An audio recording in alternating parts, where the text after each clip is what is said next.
Allora, buongiorno a tutti e ben ritrovati. Vi devo ringraziare perché sabato pomeriggio le attività sono iniziate, almeno in alcuni campi. Credo che oggi qualcuno riesca a fare attività di allenamento e quindi vi ringrazio per essere qui presenti con noi nel nostro quarto incontro. Tutti insieme, come sempre, abbiamo dato come titolo, perché vuole sottolineare che come gruppo dei tecnici del Veneto abbiamo sempre cercato di condividere le esperienze quando siamo nei momenti di gara, la formazione, quando c'è stata la possibilità di fare formazione e anche questi momenti di formazione online in questo momento in cui siamo stati costretti a fare questo tipo di attività. Io voglio ringraziarvi anche perché tra le regioni che hanno attuato questo tipo di iniziative sono state tutte le regioni italiane, siamo state la regione che ha avuto i numeri maggiori di partecipanti agli incontri e ci sono stati dei buoni numeri anche di visualizzazione dei 3 precedenti momenti. Vi ringrazio anche perché effettivamente abbiamo avuto qualche difficoltà tecnica quando abbiamo presentato le varie attività, quindi magari gli interventi sono durati un po' più di quello che dovevano durare, qualche video non si è riusciti a vedere. Confido nella vostra pazienza perché era per tutti noi la prima volta di utilizzo di questo sistema, quindi è stata un po' una sperimentazione, quindi vi ringrazio per la vostra pazienza. Poi quando si va a vedere su YouTube si possono saltare i tempi morti, anche perché si parlava dell'importanza in questo momento in cui dobbiamo rispettare dei protocolli, dobbiamo rispettare delle linee guida, l'importanza dell'efficienza di quello che andiamo a fare con i nostri ragazzi, quindi di utilizzare bene spazi e tempi. Se noi qui impariamo a utilizzare bene spazi e tempi, come sempre si risparmiano energie e si possono utilizzare meglio. Io credo molto nell'efficienza dell'allenamento oltre all'efficacia, cioè si possono ottenere i risultati, ma se si ottengono dosando meglio le proprie energie si può lavorare per più atleti, si può dare qualcosa di più ai nostri ragazzi. E voglio poi particolarmente ringraziare chi mi ha dato la disponibilità per l'intervento di oggi.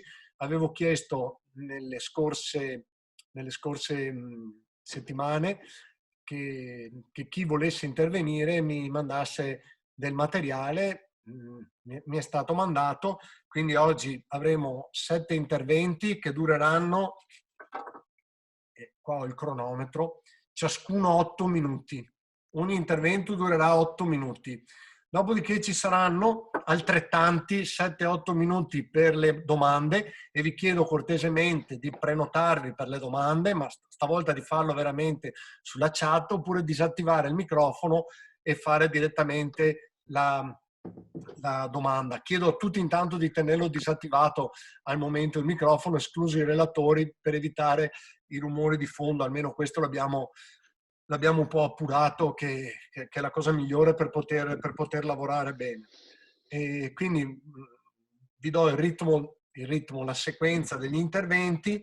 Inizierà Andrea De Lazzari, quindi seguirà Andrea Santuz, quindi Andrea Montanari, quindi dopo i primi 3 Andrea ci sarà un intervento di Enrico Bellin, poi di Gianni Faccin, di Elio Dalmagro, di Barbara La e di Enrico Lazzarin.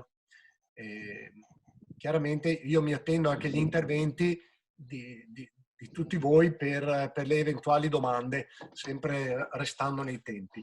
Credo che abbiamo anche la presenza del Presidente, che però forse Sì, aveva Enzo, qualche ci problema. sono. Allora Ci lascio al sono. Presidente il saluto e...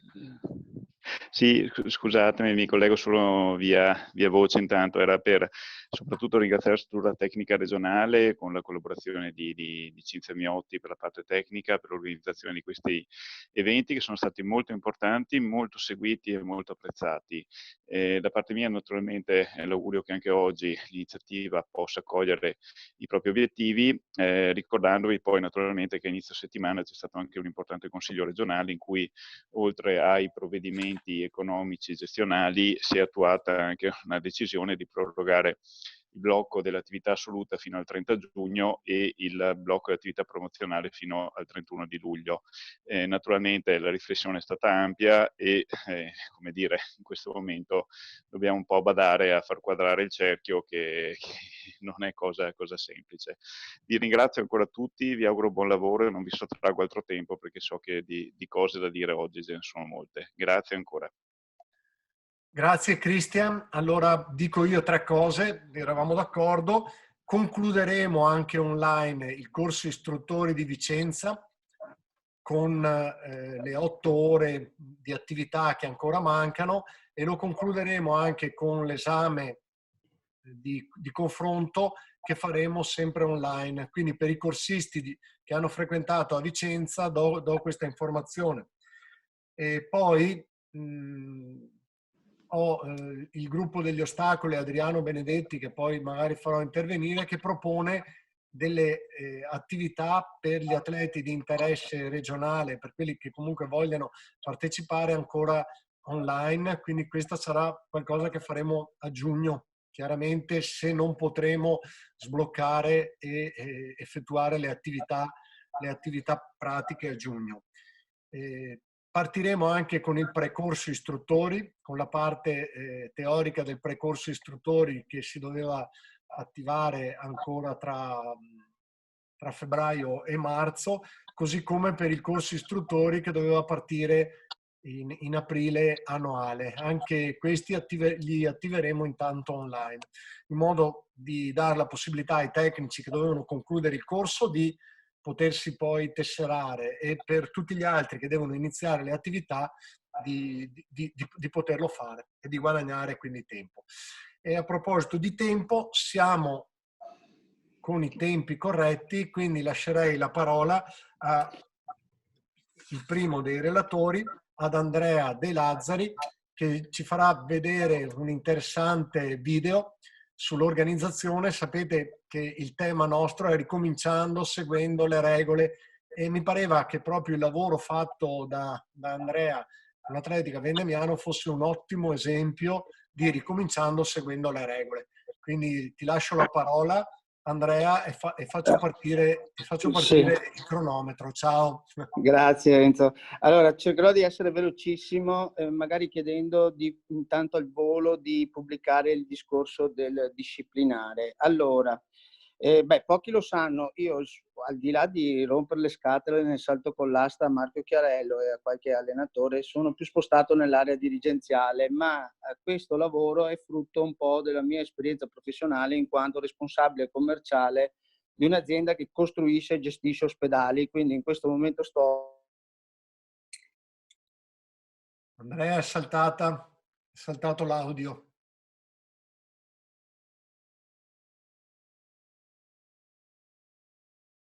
frutto di 2 grandi linee guida. Uno, il testo unico sulla sicurezza del lavoro del 9 aprile 2008, che è quello alle quali hanno dovuto sottostare tutte le aziende che non si sono chiuse in questo periodo, tipo la mia.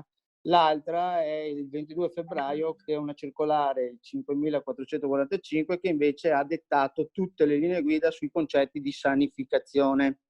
Ok? Non vi sto qui a tediare, però da quando è iniziato l'emergenza, in virtù anche di un incarico che ho con un ente di promozione sportiva, quindi mi scuso, non c'è il logo della FIDAL in questi miei elaborati perché li ho creati e generati in prima persona con uno staff di Covid manager dell'ente di promozione che è regionale ma anche provinciali. Cosa abbiamo fatto? Abbiamo preso tutte le linee guida imposte dal governo, che sono quelle che fanno traccia generale.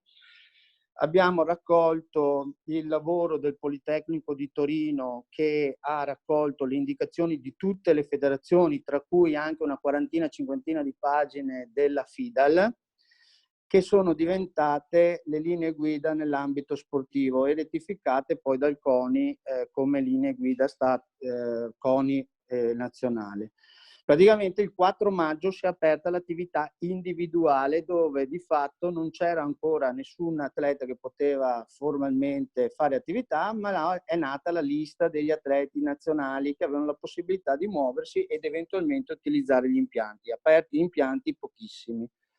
La linea successiva c'è stato poi nei 17 o 18 maggio una linea guida uscita dalla conferenza Stato-Regione, per le quali lo Stato ha legittimato le regioni a farsi una propria linea guida, dove appunto Luca Zai ha fatto partire una parte di aperture e quant'altro. A quel punto il CONI ha fatto con lo Stato le 2 delibere sulle linee guida, prima degli sport individuali, che dava la possibilità di partire già qualcuno il 18, qualcuno diceva il 25, però la delibera regionale l'ha legittimata dal 18, e nei giorni successivi, il 22 e il 23, è uscita la linea guida, quella invece anche per gli sport di squadra, che permetteva la ripresa degli allenamenti. In questo c'è una diatriba tra l'utilizzo degli spogliatoi nella pista di atletica no, ma la palestra e così via. Voglio solo far scorrere velocemente questa cosa qui, vai pure velocemente. Dove vedete il giallo sono tutte le indicazioni che è stata data dalla Federazione Nazionale. Vai, corri velocemente, non ti preoccupare. Se qualcuno di voi ha visto quel trattato, vede tutte praticamente le imposizioni che la FIDAL ha dato, le distanze di sicurezza, come un gruppo di lavoro deve fare e quant'altro. Le linee, puoi andare anche più veloce, non ti preoccupare, praticamente fino a un certo punto recepiamo tutte le indicazioni date da Stato, Regioni, CONI e quant'altro, e dopo invece andiamo sulla parte della federazione. La federazione ha imposto una serie di regolamenti, non so se ne avete sentito parlare, il salto con l'asta, l'alto, il telo sì, telo no. Ecco, tutto questo giallo è di questo protocollo. Perché? Perché noi abbiamo prima creato un protocollo standardizzato per tutte le attività sportive, e poi, per rispondere a te, Agostini, sì, abbiamo letto le 400 pagine, perché quelle 400 pagine erano per tutti gli sport, e quindi abbiamo da quello standardizzato personalizzato per ogni disciplina sportiva. Questo è quello che ne è uscito per l'atletica leggera. Allora, puoi cambiare, caricare il video, che così dopo nel video spiego direttamente, ok? Bene, abbiamo degli obblighi formali da espletare. Non è che la ripartenza parte e dice ok, il comune mi apre l'impianto, no, non è così. Bisogna essere responsabili su alcune cose importanti. La prima, una richiesta formale di apertura nei confronti dell'amministrazione dell'impianto. La seconda, dotarsi di un proprio, ecco, qui c'è un filmato che intanto può partire. Io, se mi sentite mentre lo sentite? Sì. Filmato, perfetto.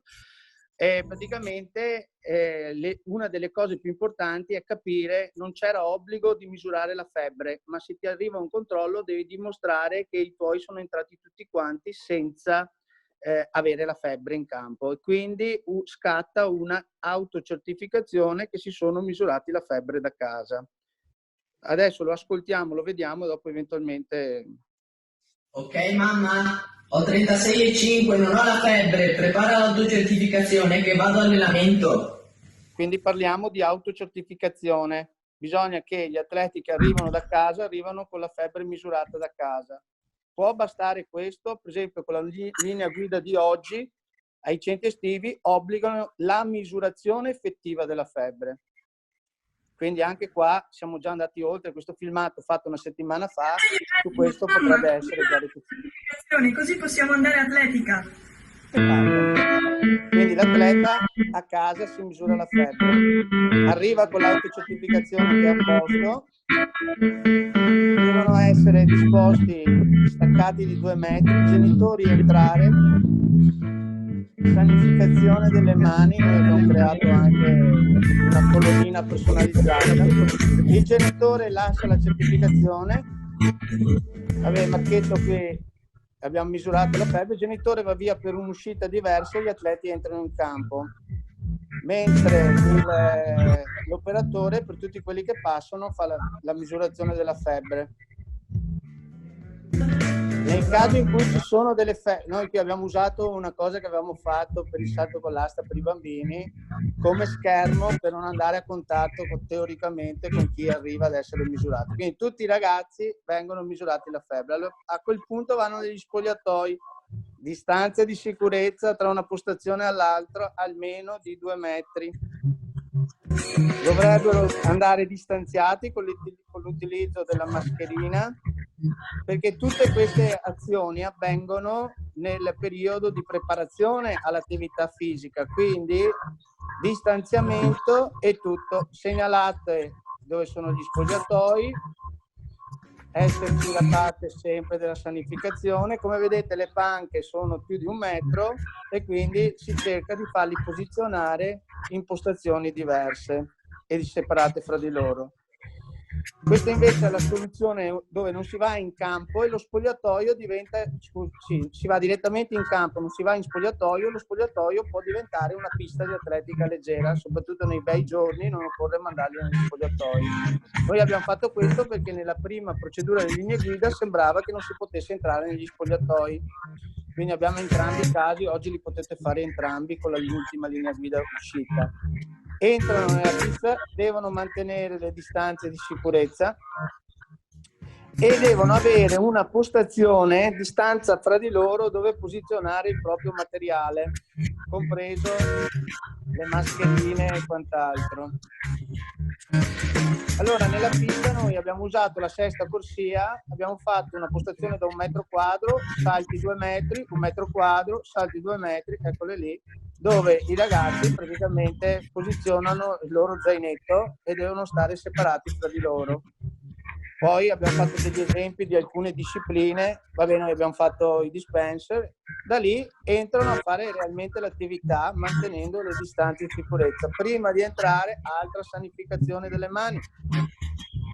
Ricordandosi sempre che ogni volta che si utilizza un attrezzo dovrebbe essere fatto un attrezzo a utilizzo personale, quindi se l'attrezzo viene scambiato da un ragazzo all'altro non è buono.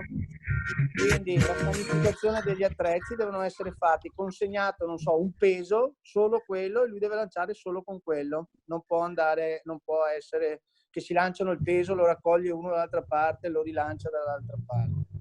Poi ci sono per esempio le distanze nelle corsie, una corsia sì e una corsia no, negli scalari, nelle ripetute, in modo che non ci sia. Vedete gli spazi di attesa ogni distanti di 2 metri da un salto all'altro. Qui abbiamo fatto dei filmati prova. Poi abbiamo fatto un'aggiunta che è la sanificazione dell'attrezzo. Vedete? L'attrezzo deve sempre stare sanificato. Se uno ha messo ha sanificato diciamo, le mani, il passaggio è lo stesso. Abbiamo un problema di sanificazione del materassone, lo stiamo risolvendo come? A livello federale hanno parlato dei teli 6x5 da cambiare l'uno all'uno, vedete? Anche la sanificazione pedana per pedana, io lì ho messo delle colonnine perché vabbè, il dirigente lavora anche con lo sponsor, da un problema ho fatto diventare un'opportunità.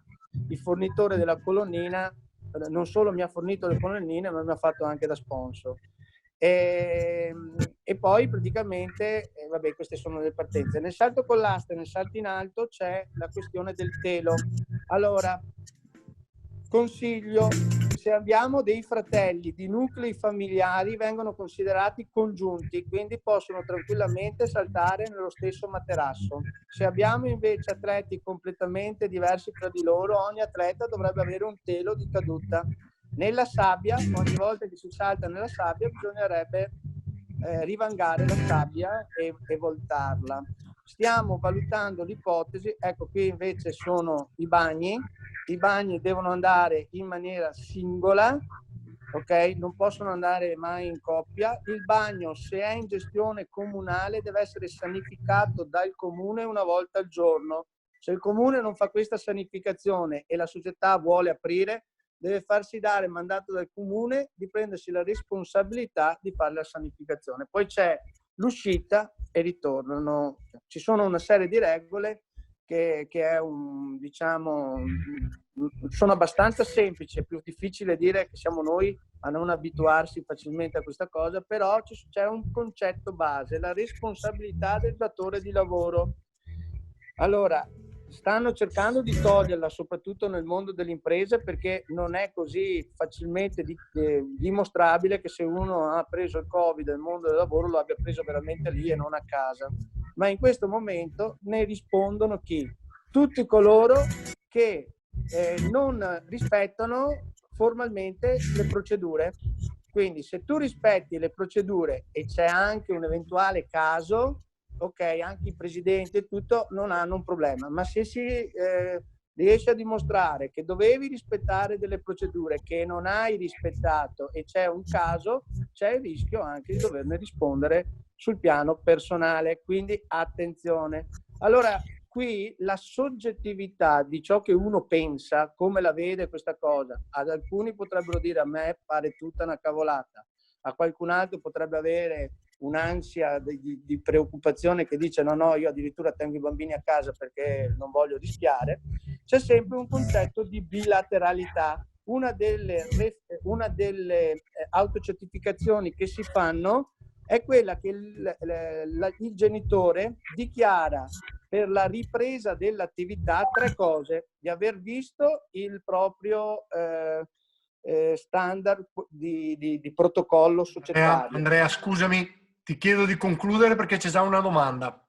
Ho concluso. Deve preoccuparsi anche di avere un ritiro della autocertificazione da parte dell'atleta, che dichiara alla ripresa dell'attività di aver letto il protocollo, di non aver avuto casi di isolamento obbligato, di non avere la febbre e di aver sulla privacy e tutte queste cose qui. Tutta questa cosa c'è in questo documento, lo potete trovare anche postato nel Facebook della nostra società. È chiaro che se la federazione volesse procedere ad analizzare con precisione questo lavoro che è stato fatto, da un ente di promozione sportiva che ha lo stesso, oneri, diritti e doveri di una federazione, abbiamo già tutti i file in Word, quindi basta teoricamente caricarli, dargli una letta a voi, ok, e poterli usare anche come FIDAL. Grazie Andrea, lo comunicheremo. C'è una domanda di Raffaele, quindi se vuole intervenire. Ho visto Raffaele che ha alzato la mano. Non so se sia Raffaele Sartorato, ho visto Raffaele che aveva alzato la mano. Però non lo sento, deve attivare il suo... Si sente molto piano. Io non lo sento. Raffaele? No, non riusciamo a sentirlo. E allora, magari la teniamo per dopo. È stato interessantissimo, secondo me. Molto bello il tutorial preparato da Andrea e dall'Atletica San Vendemiano. Chiaramente va adattato ai diversi contesti, cioè ogni campo di atletica ha un contesto differente. Accennava Andrea al fatto che il campo può essere in gestione comunale, può essere in gestione all'associazione sportiva, può essere utilizzato da un solo soggetto, può essere utilizzato da più soggetti, può essere utilizzato da soggetti di più sport, e quindi devono andare integrati i vari protocolli, quindi ci sono una serie di difficoltà. A questo si è aggiunto, appunto, come accennava Andrea, il fatto che adesso per i centri estivi, ieri dopo le linee guida nazionali che tutti potevamo vedere, ieri dovevano uscire le linee guida regionali, sono state anticipate sul mattino di Padova e sono molto restrittive.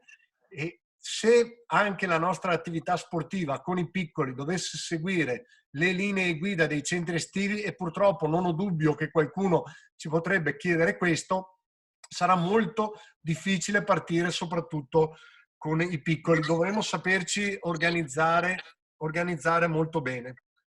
Quindi le modalità di gestione vanno ben studiate, ed è molto importante che anche gli enti di promozione sportiva cerchino di chiarire la situazione, dove dobbiamo rispettare protocolli diversi. Le famose 400 pagine del Politecnico di Torino ne sono l'esempio.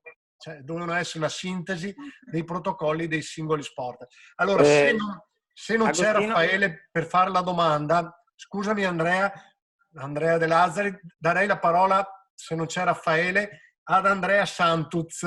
Poi Andrea, Andrea De Lazzari, ti chiedo di restare collegato perché se poi ci sono le domande abbiamo un po' di tempo. Intanto io procedo, va bene, perché devo rispettare il quarto d'ora, e ti ringrazio ancora perché è stato un bellissimo lavoro. E lascio ad Andrea Santuz l'intervento. Andrea Santuz è uno dei fisioterapisti che ci segue come comitato regionale e quindi il suo intervento sarà appunto in quest'ottica, con questo taglio. Prego Andrea. Buongiorno a tutti, adesso vedo se ho capito come si fa la presentazione. Si vede? Perfetto. Perfetto? Sì. Ok. Allora, volevo innanzitutto iniziare con, siccome l'argomento dell'incontro era ricominciare, spesso mi trovo di fronte alle problematiche che vanno incontro i ragazzi, soprattutto dopo un periodo di sosta, di fermo, soprattutto per quanto mi riguarda poi dopo gli infortuni.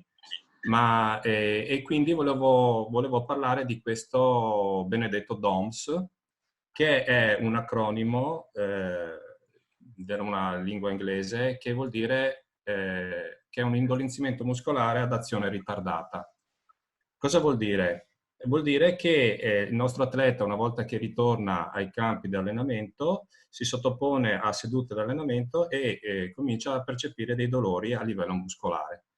Questi dolori muscolari hanno un'insorgenza che ha un apice, cioè compaiono circa 8 ore dopo la seduta di allenamento e hanno un picco esagerato circa tra la seconda giornata e la terza, per dopo piano piano scendere e scemare nel giro di qualche giorno.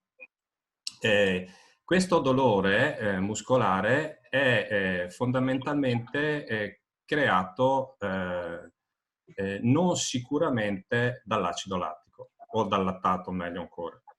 C'era una credenza una volta che questi dolori muscolari che comparivano dopo un training di allenamento abbastanza intenso fossero creati dall'accumulo del lattato, ma si è poi scoperto che alla fine non era così, perché le quantità di lattato, anche se sono importanti con lavori lattacidi molto intensi, nel giro di 90 minuti scompaiono quasi completamente a livello ematico muscolare. E quindi si è scoperto invece che il principale causa di questa insorgenza del dolore muscolare tardivo è dovuto al lavoro eccentrico. Lavoro eccentrico che noi chiaramente troviamo in tantissime espressioni atletiche. Immaginiamo un ragazzino che per 2 mesi è abituato a eseguire esercizi medio blandi e quindi si trova a dover affrontare con la smania di tornare in campo lavori magari molto intensi rispetto a quello che la sua muscolatura è preparata. E che cosa che provoca questo dolore muscolare? Purtroppo non è una cosa da sottovalutare. Immagino che moltissimi di voi, prima come ex atleti, adesso come allenatori, hanno avuto ragazzi che venivano al campo dopo 2 giorni di allenamento con mal di gambe dappertutto. Questo è problematica che è dovuta proprio a questa contrazione muscolare. Sono associati sintomi ben precisi. C'è una perdita di forza della muscolatura, c'è un dolore localizzato che di solito per fortuna è bilaterale e colpisce in linee generali entrambe gli arti. C'è una fragilità muscolare, e questa dopo la vedremo come problematica principale, per eventuali, possiamo dire anche problematiche che possono insorgere successivamente, e c'è una rigidità e un gonfiore a livello muscolare. Si è scoperti che fondamentalmente, adesso senza entrare in termini molto tecnici, però la causa di questa indolenzia è uno stato fortemente infiammatorio del muscolo. Quindi se noi parliamo di infiammazione muscolare, presenza molto, molto marcata di prodotti di scarto della muscolatura, è chiaro che noi ci troviamo di fronte a scusate che ho sbagliato, a una patologia che non è da trascurare, soprattutto nella prima fase di ripresa dell'allenamento. E qui non mi va più avanti perché... Ah, no, ripete sempre quello e non capisco il perché. Vabbè, scusate, ma non capisco il motivo. Noi non vediamo andare avanti, siamo aperti. No, ma si è fermato a una slide e non va avanti con le altre successive.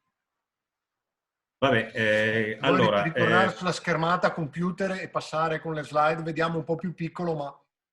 No, vabbè, adesso intanto non ha... Cioè, vabbè, comunque... 3 minuti ancora. Sì, vabbè, pochi. Pochi. Va bene. Allora, che cosa fare quando... allora, andiamo sul lato pratico. Cosa fare quando il nostro...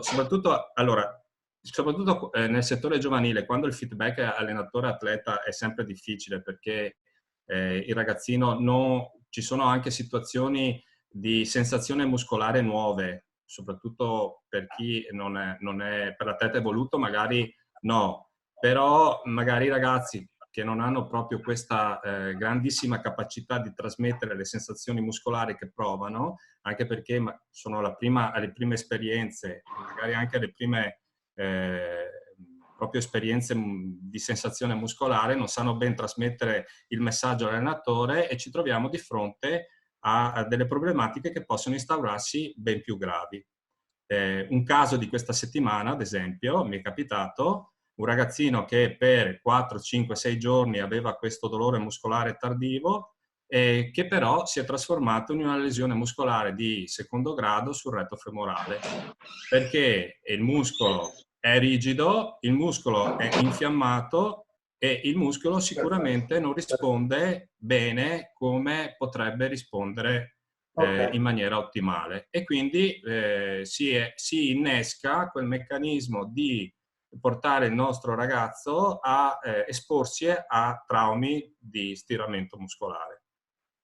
Poi ci sarebbe stata la slide, quella che dire cosa facciamo quando si presenta il DOM al nostro atleta. E lì ci sono varie teorie. La più importante, secondo me, è quella che si può continuare ad allenarsi. Si può continuare ad allenarsi perché è stato dimostrato che addirittura un allenamento successivo anche con indolenzia muscolare migliora l'elasticità e la scomparsa del dolore. Quali sono i lavori primari da svolgere? Chiaramente, se abbiamo detto prima che il lavoro muscolare principale della causa del DOMS è il lavoro eccentrico, dobbiamo cercare di evitare il più possibile lavori che richiamano questo tipo di contrazione muscolare. Quindi la ginnastica in acqua o la bici andrebbero benissimo, ma possono essere fatti anche con una corsa lenta e blanda, soprattutto nei primi giorni o giorni e mezzo dalla venuta del picco di questo dolore muscolare. La presenza molto forte e marcata dei radicali liberi all'interno del muscolo creano questa iperinfiammazione, quindi anche l'utilizzo di alimentazioni mirate per ridurre la presenza di radicali liberi aiuta allo smaltimento e alla risoluzione del problema. Un'altra cosa che volevo dire è che nella presenza del DOMS fondamentale è riuscire a capire la quantità di dolorabilità del soggetto, che però non implica una vera e proprio significato sul danno del muscolo. Il DOMS e questo è importante che venga sottolineato, sono delle microlesioni a livello muscolare, quindi il muscolo comunque ha delle microlesioni, diciamo ha dei piccolissimi stiramentini un po' dappertutto, e questo sicuramente non va trascurato nella successiva trattamento del training d'allenamento. Sappiamo che le lesioni muscolari non ricreano più i fasci muscolari, non vengono più ricreati, si crea un tessuto connettivale e una zona cicatriziale che chiaramente non è favorevole per una muscolatura ottimale. Quindi se ci troviamo di fronte a DOMS ricorrenti e troppo prolungati nel tempo, sappiamo che creiamo dei danni alla muscolatura del nostro atleta. Oltre alla parte eccentrica, è da tenere tanto in considerazione anche l'intensità di contrazione e gli angoli di lavoro. Perché anche se noi siamo abituati, ad esempio, a fare un mezzo squat con 50 kg, facciamo un esempio, però utilizziamo lo stesso esercizio con angoli più profondi, possiamo andare incontro al DOMS, perché la nostra muscolatura non è abituata a quel tipo di stimolo meccanico, prevalentemente meccanico. Quanti minuti ho ancora? Hai finito, Andrea? Oh, perfetto, sono stato bravo. Perfetto. No, io volevo ringraziarti, perché chiedere di fare un intervento in 8 minuti, 10 minuti, però vorrei dire che questo è un assaggio di intervento. Nel senso e io avevo preparato quello sulle lesioni muscolari, poi ieri mi hai cambiato le carte in tavola e quindi ho dovuto cambiare. Ma è un assaggio, nel senso che io magari volevo qui chiederti se ci sarà la possibilità di fare un intervento che possa durare il tempo sufficiente, quindi una serata dedicata a queste tematiche, perché a me venivano tante domande, soprattutto quando hai parlato di quantità di dolorabilità e soprattutto di micro rotture a livello del fibrille, perché a volte si dice che queste siano anche utili perché vanno a stimolare la supercompensazione, quindi determinati lavori. No, esattamente il contrario. Studi recenti hanno dimostrato esattamente il contrario, cioè la supercompensazione. No, non è così, perché poi cambia anche la coordinazione intramuscolare. Siccome le linee, non vorrei entrare troppo in termini tecnici, però anche le linee Z vengono completamente modificate, anche la lunghezza dei sarcomeri. Quindi ne risulta che non è proprio così ottimale. Cioè, alle volte ci sono stati quelli che hanno detto: creiamo sempre il DOMS, andiamo oltre, facciamo sempre, cerchiamo questo dolore ogni volta che facciamo allenamento, soprattutto con i sovraccarichi. Ma questo ha portato solo alla cognitivizzazione del muscolo e quindi ha portato a una cattiva elasticità della muscolatura. Soprattutto per i velocisti, e questo chiaramente mi sembra palese che non sia una cosa ottimale. Grazie, non so se ho Andrea. un po' risposto. Grazie, sì, mi hai risposto, ma mi interesserebbe molto approfondire. Però siamo nei tempi, quindi anche qui poi ho 3 domande che rifaremo alla conclusione, che erano di Nicolò Rettore, di Adriano Benedetti e di Johnny Schiaveni per Andrea De Lazzari. Allora vorrei capire se Andrea c'è, perché magari... Sì, ci sono. Ci sei? Allora chiederei intanto se possono aspettare Johnny e Adriano la domanda di Nicolò Rettore, e quindi rispondiamo alla domanda sull'intervento prima di Andrea. Enzo, per favore, Enzo, una cosa. Finite le 3 domande, potrei fare un intervento, quello che ha detto Andrea Santos? Allora Michele, ti chiedo, sarà una domanda, non 3. Io farei proseguire poi Andrea Montanari e poi ti darei la parola dopo l'intervento di Andrea. Va bene, ma se no vorrei collegarmi con quello che ha detto Andrea Santos, che è importante. Sì, molto però importante. dopo l'intervento di Andrea Montanari. Però vorrei la domanda adesso, per favore, di Nicolò. Nicolò, Rettore? Eccomi, ci sono. Allora, ciao a tutti intanto. Chiedo la sintesi, perché altrimenti andiamo fuori tempo. Allora, 2 domande velocissime ad Andrea. Primo, nel video molti atleti anche durante l'attività avevano la mascherina. È previsto usarla oppure possono restare senza durante le attività? Prima. E seconda, la buca della sabbia. si può usare o meno con più atleti? Perché in base a quello che avevo letto recentemente doveva usarla solamente un atleta per seduta, quindi dedicare la buca a quell'atleta e poi basta. Fine delle domande. Grazie. Allora, cercherò di essere velocissimo. Allora, Grazie. per quanto riguarda la mascherina degli atleti, è considerata che si può togliere effettivamente, ma principalmente per gli sport aerobici, e nel momento in cui hanno finito la prestazione dovrebbero rimettersela per mantenere comunque le distanze di sicurezza. Io ho visto i ragazzi che quando sono insieme tanto facilmente lontani non restano, quindi consiglio che se lo sforzo è intenso e prolungato chiaramente la tolgono, la mettono sotto la bocca, però appena è finito il gesto, soprattutto magari nei salti, se la possono rimettere e la tengono al collo di solito. Per la sabbia io ho parlato di utilizzo, è un utilizzo esclusivo, ma se viene rivoltata non c'è un problema. Diciamo che la cosa migliore sarebbe una sanificazione diretta con un nebulizzatore, sulla quale io ci sto già lavorando, con i disinfettanti ospedalieri. Ok, grazie mille. Enzo, posso 30 secondi? Siamo già fuori tempo, Enrico, ti chiedo se possibile dopo. Farei partire Andrea Montanari perché mi scuso, ma altrimenti non concludiamo gli interventi programmati. No, era solo un flash sull'uso della sabbia, ma potevo... Vabbè, ok. Facciamo dopo. La Andrea FIDA Montanari, la dà prego. Disposizione in settimana prossima comunque. La esatto, FIDA. Il presidente Giomi si sta interessando a trovare sui coni, quindi aspettiamo e vediamo cosa succede. Sì, Fine. Prego, confermo. Sì. Ciao a tutti intanto. Ecco qua. Mi sentite? Perfettamente, però non vediamo. Non vedete? No. Oddio. Adesso riprovo. No, si sta caricando la presentazione, Andrea, aspetta. Ah, ok. Perché se è un video ci vuole un po' perché si No, carica. è un PowerPoint, quindi dovrebbe partire direttamente. Eccolo qua. Adesso lo vediamo. Adesso lo vedete? Sì.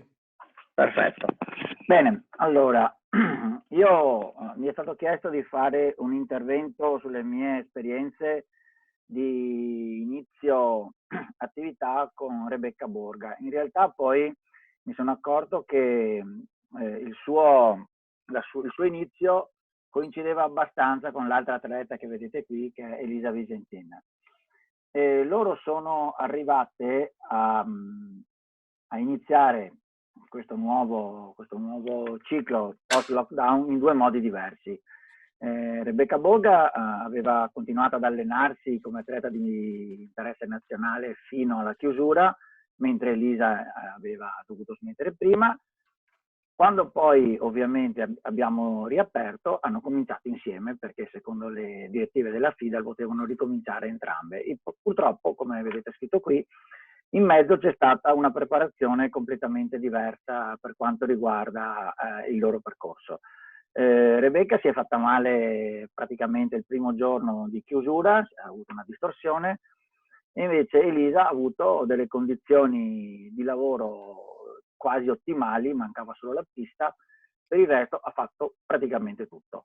Ecco così che alla fine del lockdown mi sono trovato due atlete di alto livello, ma in condizioni abbastanza diverse. Eccole qui le condizioni. La Rebecca Borga aveva una discreta condizione muscolare perché dopo la risoluzione della distorsione aveva ricominciato a fare un po' di lavoro, ovviamente non aveva mai potuto correre e quindi la sua capacità di corsa in quel momento era abbastanza limitata. Elisa Vicentin, grazie ai vicini di casa, grazie ad una situazione logistica davvero favorevole, aveva fatto praticamente tutto, quindi aveva potuto correre, aveva potuto fare potenziamento a carico naturale, poteva fare andature, tecnica di corsa chiaramente per conto proprio, però insomma si era allenata molto più degli altri, quindi la sua condizione fisica in quel momento era davvero buona. Quali erano le indicazioni operative? Da un confronto con i tecnici federali La ripresa doveva essere molto soft, graduale, e qua chiaramente mi ricollego a quanto ha detto Andrea Santuz. Ci doveva essere più quantità che qualità, e quindi ovviamente, visto che io ho atlete che corrono, non puntare subito a prove particolarmente intense, lasciar perdere le scarpe chiodate, eccetera, eccetera, ed essere una preparazione che, visto il lungo periodo di chiusura di accesso ai campi, doveva essere varia dal punto di vista dei mezzi di allenamento. E per quanto vi ho raccontato, per quanto conosco le mie atlete, ero molto d'accordo con queste indicazioni, ed era quello che avevo intenzione di fare. Mi sono posto quindi degli obiettivi generali per le due atlete, per quanto vi ho detto, e quindi per quanto riguarda Rebecca Borga, un recupero graduale dei livelli di forza, perché ovviamente essendosi fatta male un po' l'aveva persa, il recupero completo della sua capacità di utilizzare la caviglia nei balzi, nei saltelli, che comunque quando abbiamo ricominciato già cominciava a essere buona, ma non assolutamente ottimale. Ovviamente un recupero graduale della sua capacità di corsa, sia lenta su distanze diverse, con velocità di percorrenza diverse. L'introduzione di elementi di mobilità e coordinazione ritmica sugli ostacoli, perché vista questa stagione un po' particolare, volevo riprendere cose che lei aveva fatto in passato, che era appunto gare, se possibile, se mai sarà possibile, sugli ostacoli. Un'altra cosa che mi interessava moltissimo, non avendola potuta vedere per un mese, era la stabilizzazione della sua corretta meccanica di corsa. È una cosa su cui punto molto, sono elementi tecnici a cui dedichiamo 20 minuti tutti gli allenamenti, e ovviamente nel mese in cui non ci eravamo visti un po' questa cosa si era persa. E lei a casa, mentre non poteva venire in campo, aveva fatto dei lavori di core stability, e quindi ho deciso di mantenere questo tipo di attività, che male non le fa di sicuro. Un pochino diverso gli obiettivi generali per quanto riguarda Elisa. Per lei incremento dei livelli di forza, che comunque erano già buoni, ma insomma certamente non ottimali. Anche per lei il mantenimento della capacità di corsa su ritmi diversi. Anche per lei elementi di mobilità sugli ostacoli, è una cosa che lei non ha fatto molto poco e che non ama particolarmente, ma sicuramente in questo periodo le fanno bene. Il miglioramento della tecnica di corsa, di cui ha estremamente bisogno, e ancora anche per lei il mantenimento dei lavori di core stability. Quindi sostanzialmente sono dei programmi simili, ma con dei leggeri adattamenti a quelle che sono le condizioni delle mie atlete. Questo è il lavoro di Rebecca Borga la prima settimana, quando siamo rientrati. Come potete vedere, aveva 2 allenamenti il lunedì, uno il martedì pomeriggio, uno il mercoledì mattina, uno il giovedì pomeriggio, 2 il venerdì e poi il sabato. Allora, in questa prima settimana non ci sono lavori di forza con i sovraccarichi, e qua mi ricollego a quanto ha detto prima Andrea Santuz, che sicuramente le avrebbero creato dei grossi problemi. E comunque anche così, pur avendo fatto questo tipo di lavoro, che sostanzialmente le è riuscito molto bene, qualche piccolo problemino muscolare le è venuto fuori, pur prendendo tutte le precauzioni. Diciamo che questa è stata la traccia del lavoro della prima settimana, prendendola con le pinze, nel senso che, come penso tutti voi facciate, il lavoro scritto poi non necessariamente coincide con ciò che si fa in campo, perché io valuto molto le condizioni dei miei atleti, evito che se hanno dei dolori continuino a lavorarci sopra per vedere se passa oppure no, se stanno male e li fermo.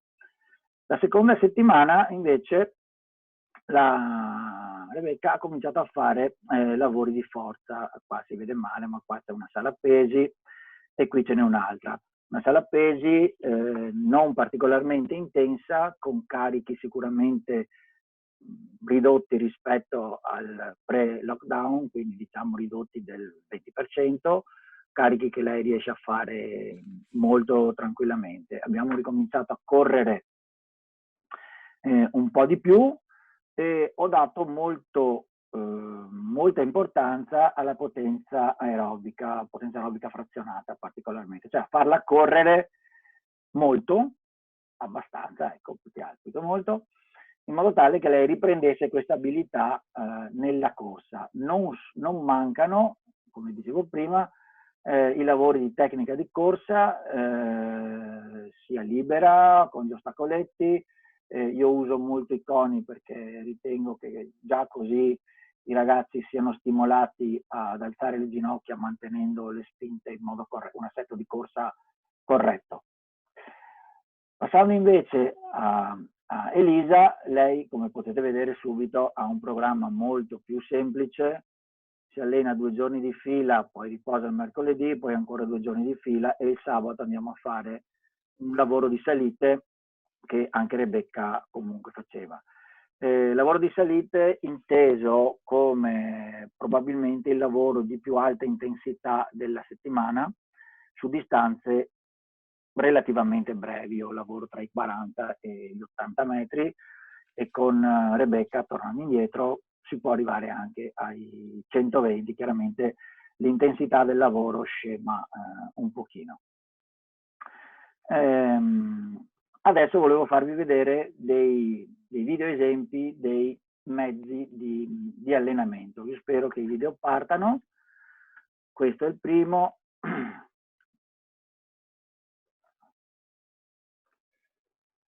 Ecco, come vi dicevo, abbiamo cominciato a fare un po' di mobilità sugli ostacoli, un po' di destrezza e come potrete vedere successivamente siamo arrivati anche a correre sugli ostacoli. Lei, questo lavoro non era finalizzato al miglioramento in assoluto della tecnica di corsa, ma semplicemente un lavoro di mobilità e di destrezza che ce n'è assolutamente bisogno. Andrea, scusa, non stiamo vedendo il video, forse devi uscire e entrare da share screen caricando i video. Ah, ok. E scusami, Andrea, ti do altri 3 minuti perché è molto interessante, però devo restare nei tempi. No, non c'è problema, infatti avevo già pensato di... No, ma procedi con i video perché sono molto interessanti, se riusciamo a vederli abbiamo altri 3 minuti. Eccolo qua, non so se Eccoli lo qua. vedete. Ok, adesso lo sta caricando, aspetta un attimo.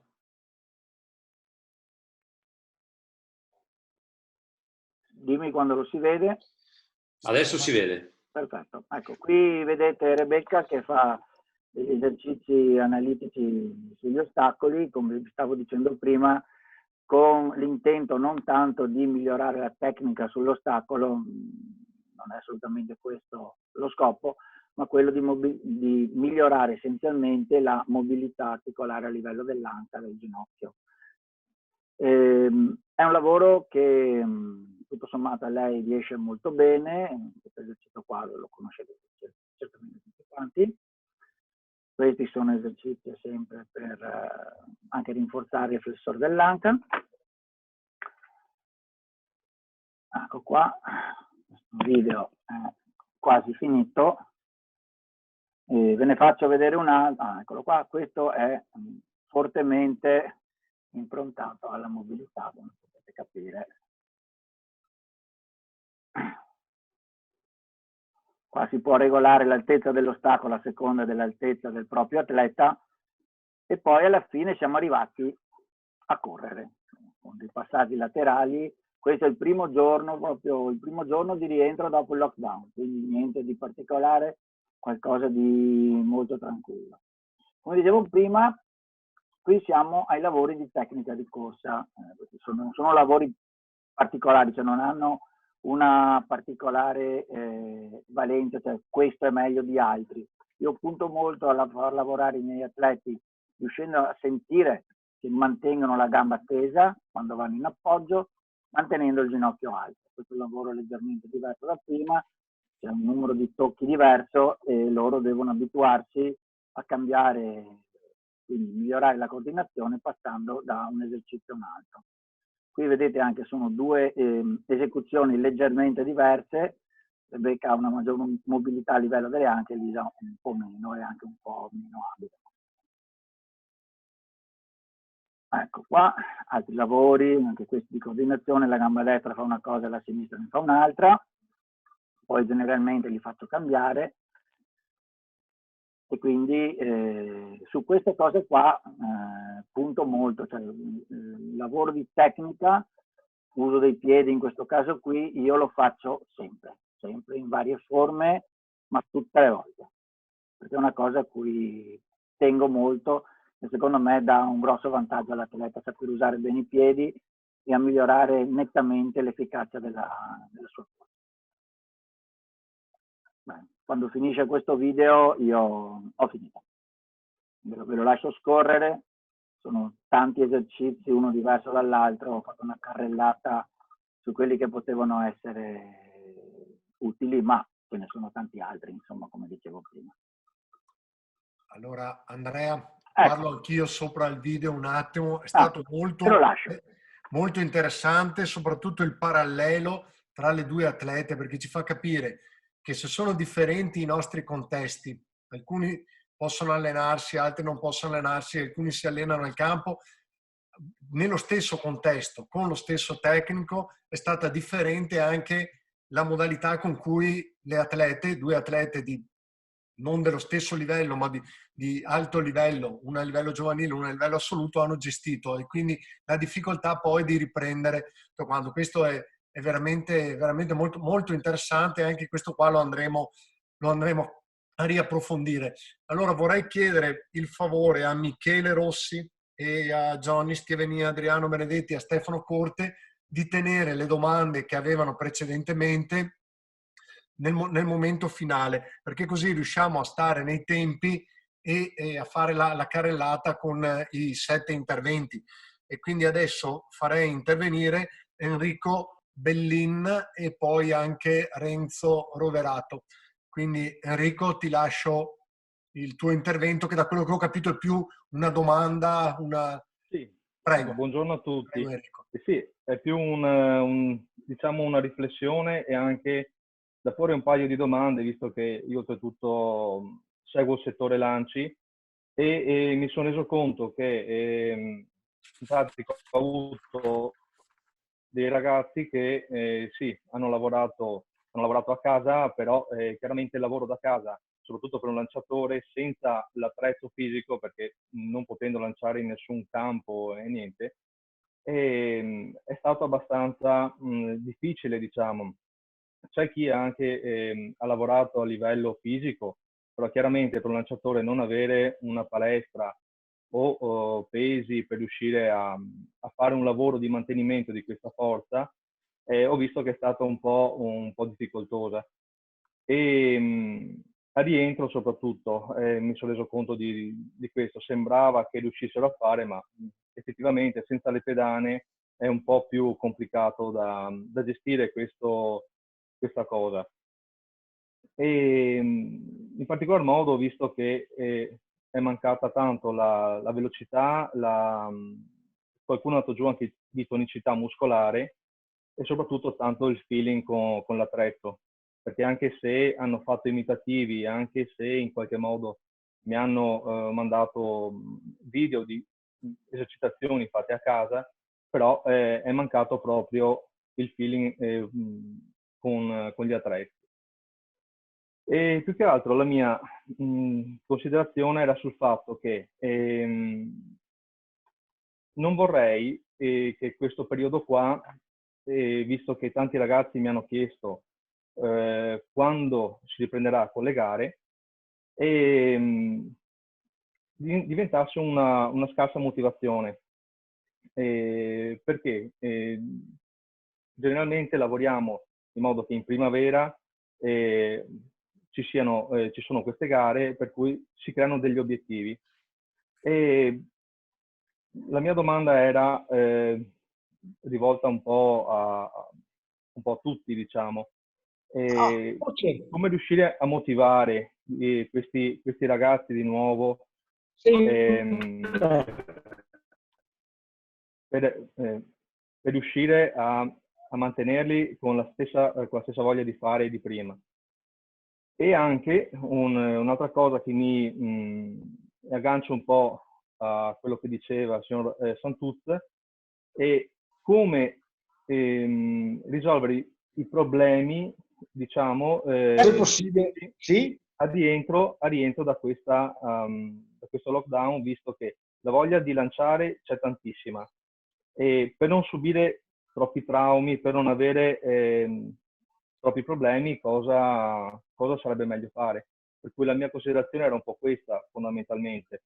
Non sono riuscito a fare video o quant'altro di presentazione, però il mio era proprio una riflessione e fare appunto degli approfondimenti su questi argomenti. Grazie Enrico, era proprio quello che volevamo, quindi nel tempo che ci rimane, sono circa 7-8 minuti, chiederei a Renzo Roverato e poi magari ad Andrea Santuz di fare una riflessione sulle parole di Enrico. Magari cominciamo da Renzo, visto che avevamo parlato di imitativi, mentre Enrico ci dice al ritorno gli imitativi si sono dimostrati non sufficienti. Grazie Renzo. Sì, allora io ti rispondo così. Intanto ti sei trovato nella situazione di tutti, cioè tutti quanti a rientro abbiamo trovato ragazzi che erano comunque un po' insicuri. Tra l'altro ti posso dire, io ho vissuto la tua stessa esperienza perché anche i miei, pur avendo fatto tantissima meccanica, pur avendo fatto circuiti, lavori di workout a casa e quindi a livello condizionale, che secondo me è il mezzo di ripartenza, cioè bisogna ripartire come se fosse inverno, secondo me per tanti, hanno avuto difficoltà d'approccio, però la cosa si sta risolvendo, quindi ti posso dire che comunque le informazioni date a livello di imitativi, di meccanica dell'esercizio che hanno fatto a casa, te li ritroverai fra poco. Poi, per evitare traumi, cosa bisogna fare? Bisogna capillarizzare, bisogna rendere la muscolatura nuovamente elastica, bisogna renderla capace di assorbire i carichi e questo va fatto con un lavoro generale. Ti dico, anche chi ha fatto lavori di workout, circuiti sulle capacità, lavorando sulle capacità condizionali, eccetera, eccetera, quando è andato a correre, che non aveva mai corso, si è trovato in difficoltà. Cioè, qualcuno mi ha detto, ma io sto correndo, non mi sembra di non essere più capace.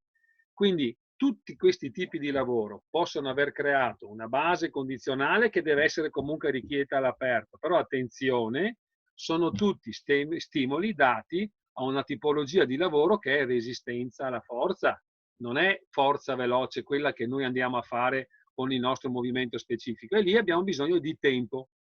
Quindi il mio suggerimento, ma io ci sto provando anch'io su questa cosa, mi sto sperimentando, è quella di iniziare con lavori che gradatamente passano dal condizionale a un lavoro piano piano sempre un po' più esplosivo.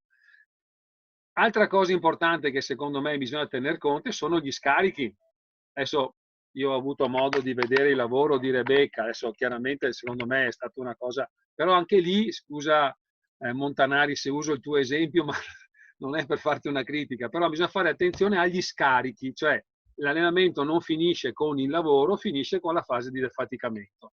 Ecco, io non so se sono riuscito a darti un quadro Assolutamente, abbiamo capito molto bene la tua opinione. Volevo capire se Andrea poteva anche lui intervenire, visto che c'è stato anche un po' un assist da parte di Renzo relativamente all'importanza anche del defaticamento. Non so se vuoi partire da questo. Sì. No, volevo dire una cosa. Innanzitutto dico una cosa scontatissima, che la progressività del carico va sempre mai persa di vista. E soprattutto la voglia di allenare da parte soprattutto dei ragazzi, di allenarsi, ma anche del tecnico, non deve mai tralasciare le sintomatologie dolorose che le varie articolazioni o a livello muscolare tendineo nascono e vengono fuori in questo periodo di ripresa. Una cosa interessante però che avevo visto da Andrea e che poi tra l'altro mi si collega al discorso del dolore muscolare che viene fuori dai lavori troppo eccentrici è che lui utilizza la potenza aerobica frazionata dopo la forza, ed è uno dei metodi scientifici studiati che sono migliori per ridurre questa sintomatologia, molto di più che il riposo e molto di più della corsa aerobica dopo l'utilizzo soprattutto dei sovraccarichi, dove chiaramente i lavori pliometrici e il sovraccarico sviluppa maggiormente la forza di tipo eccentrico. Ecco, questo era il mio piccolo interventino. Mi scuso con Andrea se prima l'ho presentato solo come fisioterapista, ma Andrea è anche insegnante di educazione fisica, è tecnico, quindi i suoi interventi sono misti, sono un po' misti. Chiederei ora, visto che c'è il tempo, a Michele Rossi, che aveva una domanda su Andrea, e quindi magari possiamo farla in questo momento. Quindi Michele, non vorrei averti preso così di sprovvista. Sì, più o meno. Ecco, se vuoi fare adesso la domanda, visto che abbiamo 4-5 minuti, prego. Sì, soprattutto ciao Andrea, ciao a tutti. Ciao. Ringrazio anche Andrea Montanari che ha portato questo bellissimo video, sempre su richiesta mia e di Enzo. E volevo fare questa domanda. Dobbiamo distinguere sempre due cose importanti. Quando andiamo in campo, possiamo avere sia l'atleta evoluto, che ha parecchi anni di allenamento alle spalle, e l'atleta giovanile, che incomincia piano piano ad allenarsi e lentamente verrà, diciamo, esercitato per poter lavorare con, diciamo, naturalmente, fare dei lavori naturali. Ecco, dobbiamo fare bene, il tecnico deve fare bene queste distinzioni, deve stare attento. Se ha tra le mani se per caso tra le mani ha tutti e due questi atleti, deve sempre dire al giovane: guarda come lavora quello, guarda come sta lavorando, attento agli esercizi perché lui li ha imparati, e tu devi fare l'imitatore, cerca di imitarlo. E in questo modo possiamo anche, diciamo, aiutare il ragazzo, il cadetto, perché la categoria ragazzi per me è ancora, lasciamo perdere, il cadetto che deve imparare soprattutto a fare determinati esercizi fatti bene, perché sappiamo perfettamente che più la corsa, la tecnica di corsa viene migliorata, più il ragazzo o la ragazza migliorano nei tempi e nei risultati. Ecco, concludendo, sarò molto semplice. Il tecnico è molto importante in questo momento. Non deve fare un blocco unico. Deve dire: ok, o l'atleta evoluto? Benissimo. O l'atleta giovane? Due distinzioni importantissime. Uno deve imparare dall'altro. E chi ha imparato deve cercare di migliorarsi nella tecnica di corsa. Soprattutto quando Andrea Santos ha parlato del lavoro di affaticamento, anche come adesso io appena iniziato a portare in campo i ragazzi, i primi miei lavori sono stati semplicemente lavori aerobici.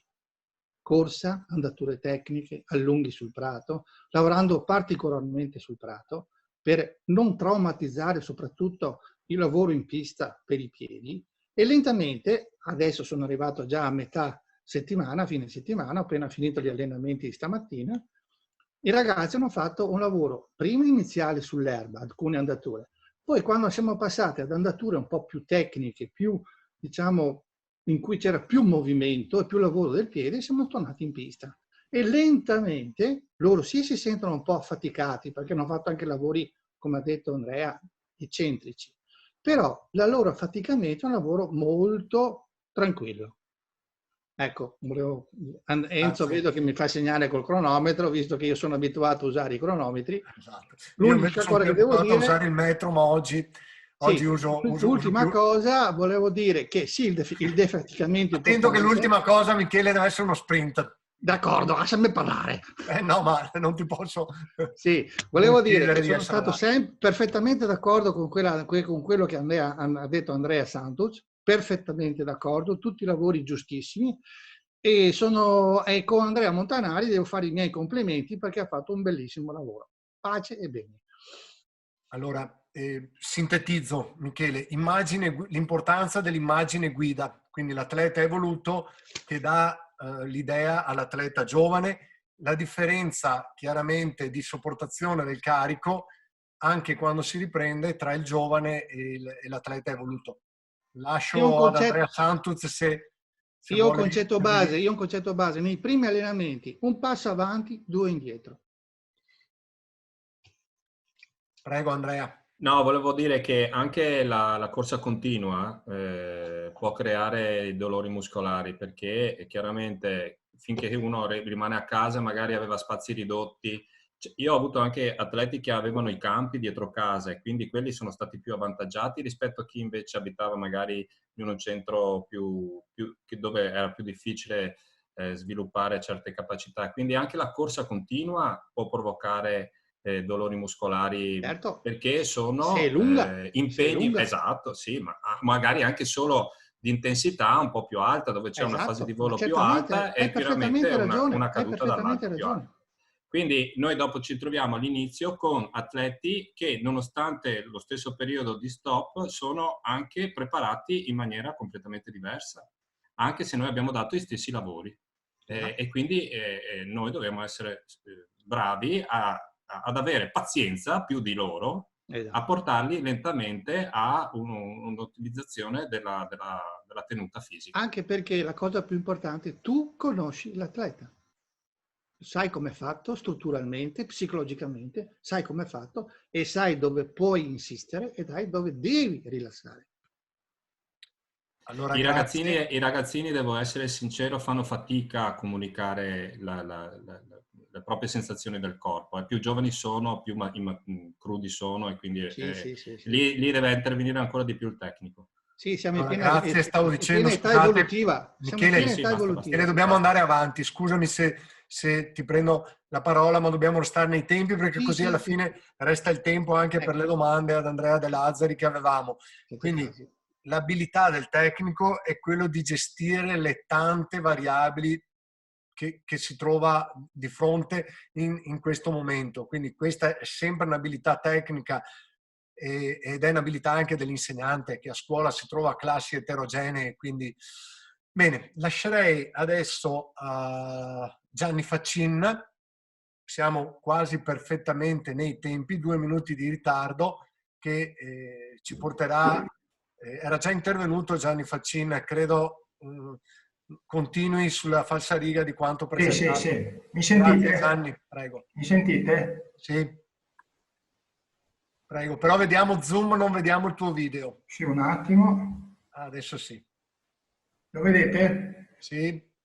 Bene, un attimo, presentazione. Ti prego, gli 8 minuti, 9 minuti. Certo. Faccio partire il cronometro. Allora, la mia esperienza, vi presento, ho scritto qua, 4 atleti sono quelli che sono arrivati in podio l'anno scorso d'Europa, sono tutti allievi, adesso sono passati primo anno junior, Nicola Cristofori nei 3000 secondo, la Francesca della Pozza idem nei 1500, la Saccardo Maria Cleglia nella marcia terza. Stai un po' più vicino al microfono. Cosa? Gianni, stai un po' più vicino al microfono perché le parole saltano. Grazie. Sì. Allora, questi sono tutti ragazzi che hanno fatto lo stesso percorso, sono rimasti a casa per un lungo periodo e quando potevano allenarsi come atleti di interesse nazionale sono rientrati in pista.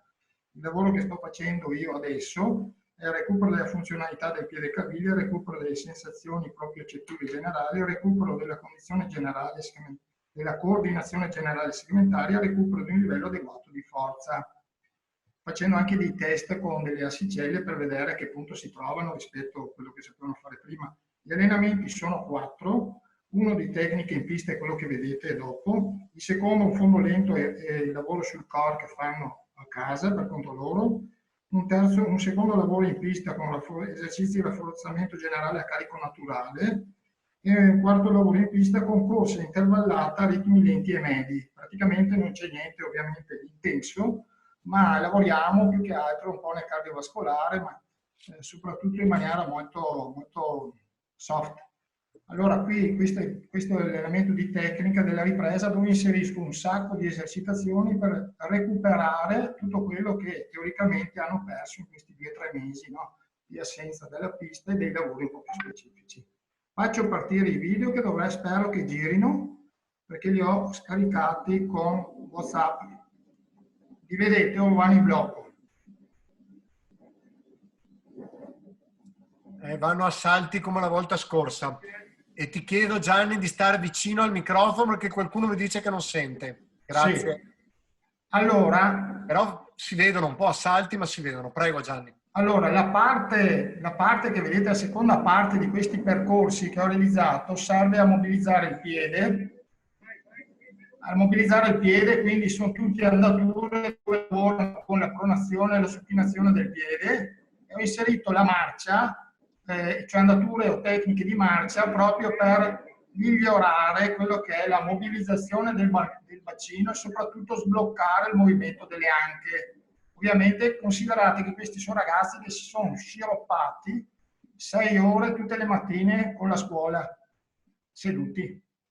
Quindi vado avanti. Allora, queste sono esercitazioni sempre, no? Dove vedete podaliche e bipodaliche, qua, sono quelle di prima, scusate. Eccoli qua. Allora, qua lavoriamo invece nel recupero della sensazione di ampiezza e frequenza, oppure, diciamo così, il lavoro in tenuta sugli appoggi.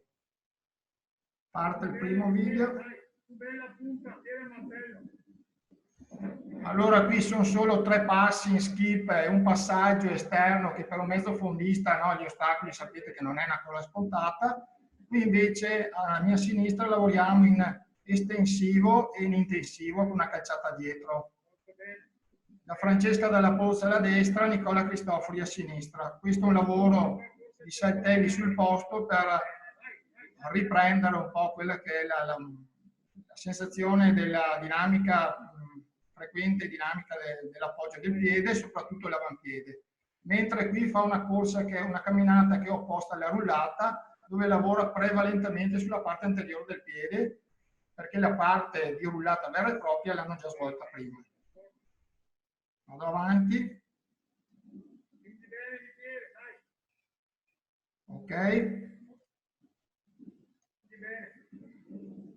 Qui lavoriamo di nuovo in ampiezza. Ho messo Giulia Siceli perché volevo controllare le capacità che hanno di spinta del piede a terra. Sono calati tutti di un piede di distanza, questa è la media, sia il maschio che la femmina rispetto a quello che sapevano fare. Quindi nella seconda parte sono tutte andature complesse dove c'è cambio di direzione e soprattutto il lavoro del tronco per le braccia, spalle, quindi spinte in alto, spinte in fuori, movimenti complessi che servono a recuperare tutte quelle che sono le funzioni coordinative non scontate e perse. Qui vediamo invece la fase di trasformazione che segue dopo gli esercizi in tenuta sull'appoggio, dove devono svolgere una specie di corsa circolare alta. Vediamo che comunque dopo questo è il terzo o quarto allenamento che facciamo, ho visto che c'è stato un discreto recupero. I ragazzi mi confermano che ciò è avvenuto, cioè all'inizio sono entrati in pista dove non sentivano i piedi, adesso che è la terza o quarta volta che lo facciamo e quindi sono passati un paio di settimane, hanno cominciato a ritrovare la posizione idonea di corsa. Un'altra cosa importante, avendo corso fuori nel tempo libero, praticamente avevano il problema ginocchia basse davanti e tallone basso dietro, quindi non passavano assolutamente dalla calciata sotto, cosa che invece devono saper fare per un mezzofondista veloce, soprattutto quando devono lanciare la volata, no? A fine gara. E qui abbiamo praticamente la parte finale dove vediamo che dopo tutto il lavoro di attivazione dei piedi, di coordinazione bilaterale, diagonale e così via, si lancia in una corsa che possiamo anche apprezzare perché è discreta per il periodo, dove cominciano a lavorare in ampiezza e discreta frequenza. Nicola a destra balza un po', comunque cominciano a ritrovare quella giusta meccanica del movimento di corsa. Ecco, sono stato rapidissimo.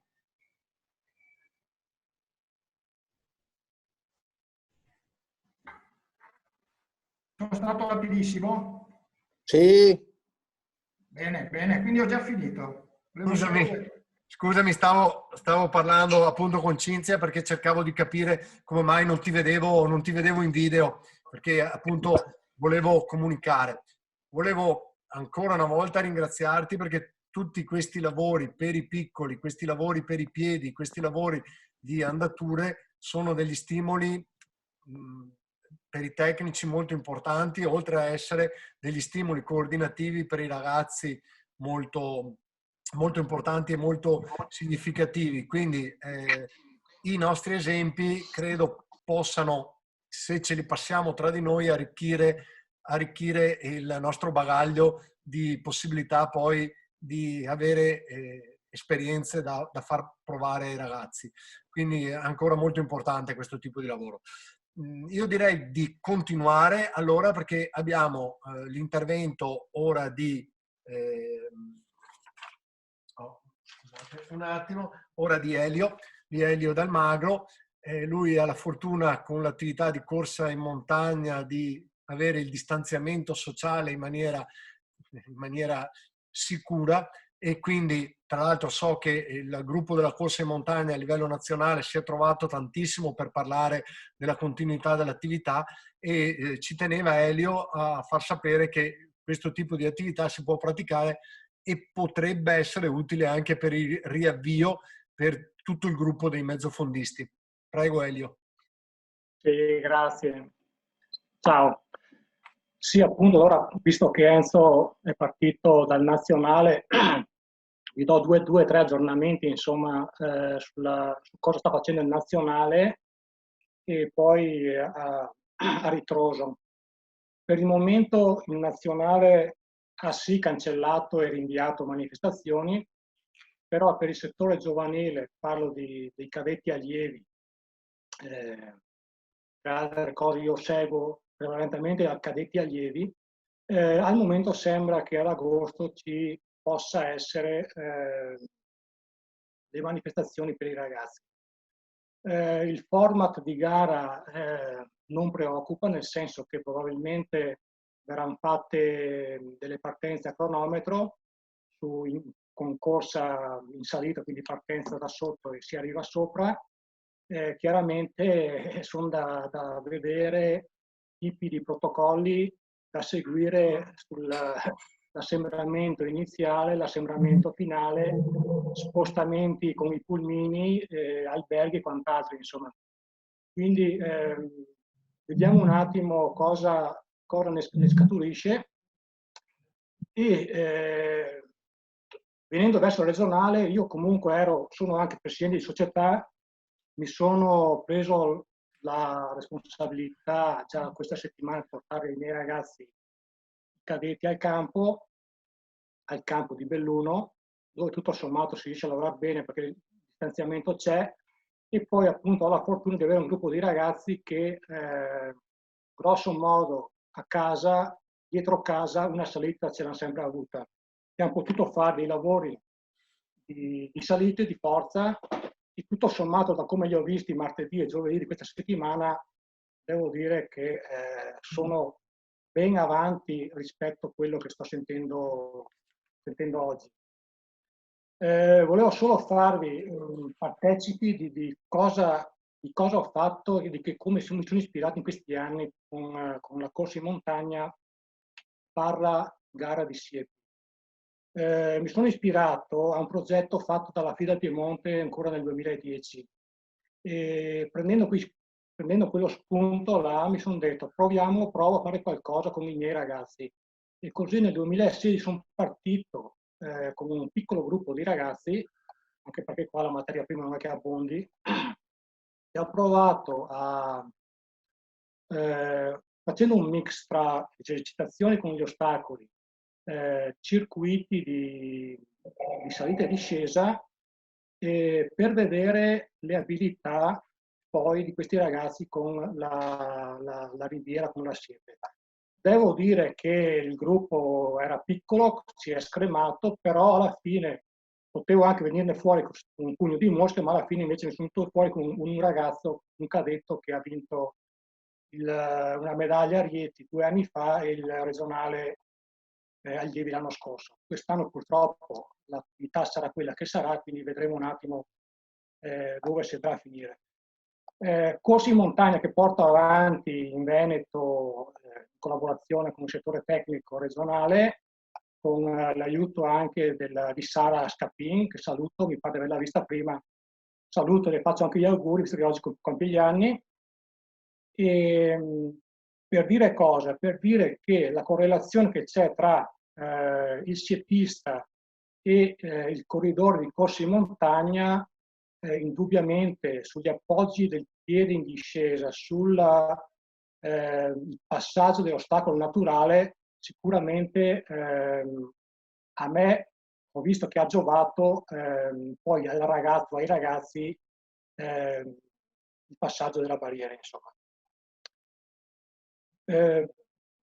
Devo dire che poi in questi anni direi che noi della corsa in montagna, tra virgolette, e anche il settore Mars, che ogni tanto mi trovo con Filippo Calore, siamo un attimo visti come delle meteore. Beh, io dico che se dove c'è la possibilità di fare riniziare i ragazzi in questo momento, se c'è la possibilità di farli correre su sentieri naturali, l'ambiente aperto, penso che possa giovare indubbiamente al ragazzo in sé per stesso e anche alla prestazione. Sì, appunto, se posso dire a Enrico Bellin cosa faccio io con i ragazzi. Io, nonostante i 2 mesi e mezzo di lockdown, li ho sempre motivati, li ho sempre incentivati a fare. Indubbiamente, visti al campo questa settimana, ne ho avuto ragione. Bisogna dargli stimoli, bisogna dirgli che ad agosto si gareggia, a settembre si gareggia. La domanda che magari porgo io adesso agli altri che fanno mezzo fondo, che allenano mezzo fondo è: come vedete il discorso gara a cronometro in pista? Perché onestamente io non so se i miei ragazzi faranno gara a cronometro in pista. Io concludo qua. Grazie Elio. Allora, partiamo dalla domanda finale. Avremo un incontro tra fiduciari tecnici con la struttura tecnica nazionale proprio lunedì e penso si parlerà appunto delle gare, soprattutto delle gare di mezzo fondo, perché fino alla scorsa settimana sembrava che l'unica gara di mezzo fondo che si sarebbe fatta in pista sarebbero stati gli 800 metri. Però non gli 800 metri come siamo abituati a vederli, partenza per corsie, ma con partenza a cronometro distanziati di 6 secondi gli atleti uno dall'altro. Anzi, mi era stato richiesto se in Veneto ci sarebbe stata la possibilità di effettuare una di queste gare in maniera sperimentale a luglio. Allora, io non so se si faranno gare a luglio, se ci saranno dei gestori di impianti che saranno disponibili, se troveremo i medici delle manifestazioni che daranno la disponibilità, né come vengano organizzate le gare. Al momento l'unica gara in pista appunto pensata sono gli 800 metri. Poi nel manifesto che era stato fatto dalla FIDAL si riparte con la corsa eccetera. Avete visto che anche per la corsa su strada erano stati pensati dei modelli molto particolari. Quindi grandi manifestazioni con partenze di atleti molto vicini, di centinaia o di migliaia di atleti, al momento non sono pensabili, perché ci vuole minimo in partenza un distanziamento da chi sta avanti a chi sta dietro di 5 metri, un distanziamento sui lati di 2 metri a destra e 2 metri a sinistra, con il divieto poi di correre in scia. Quindi è molto difficile fare attività in questo modo. Per questo motivo dicevo che probabilmente la corsa in montagna con l'abitudine dell'attività a cronometro potrebbe essere la prima a ripartire. Poi chiaramente la corsa in montagna è differente e non per tutti i mezzofondisti può essere un mezzo di preparazione, un mezzo di allenamento. Tu infatti hai parlato di siepisti e quindi per loro potrebbe essere un lavoro importante, mentre per altri un pochino meno. Certo. Comunque potremmo essere più precisi relativamente al discorso gare intanto la prossima settimana, però dovremo anche tener conto di quanto la federazione sta contrattando, diciamo, con il Ministero e quanto il Ministero deve recepire da quelle che sono le norme generali. Il DPCM al momento dice nessuna attività agonistica fino al 15 di giugno. Quindi fino al 15 giugno siamo sicuri non si fa attività agonistica.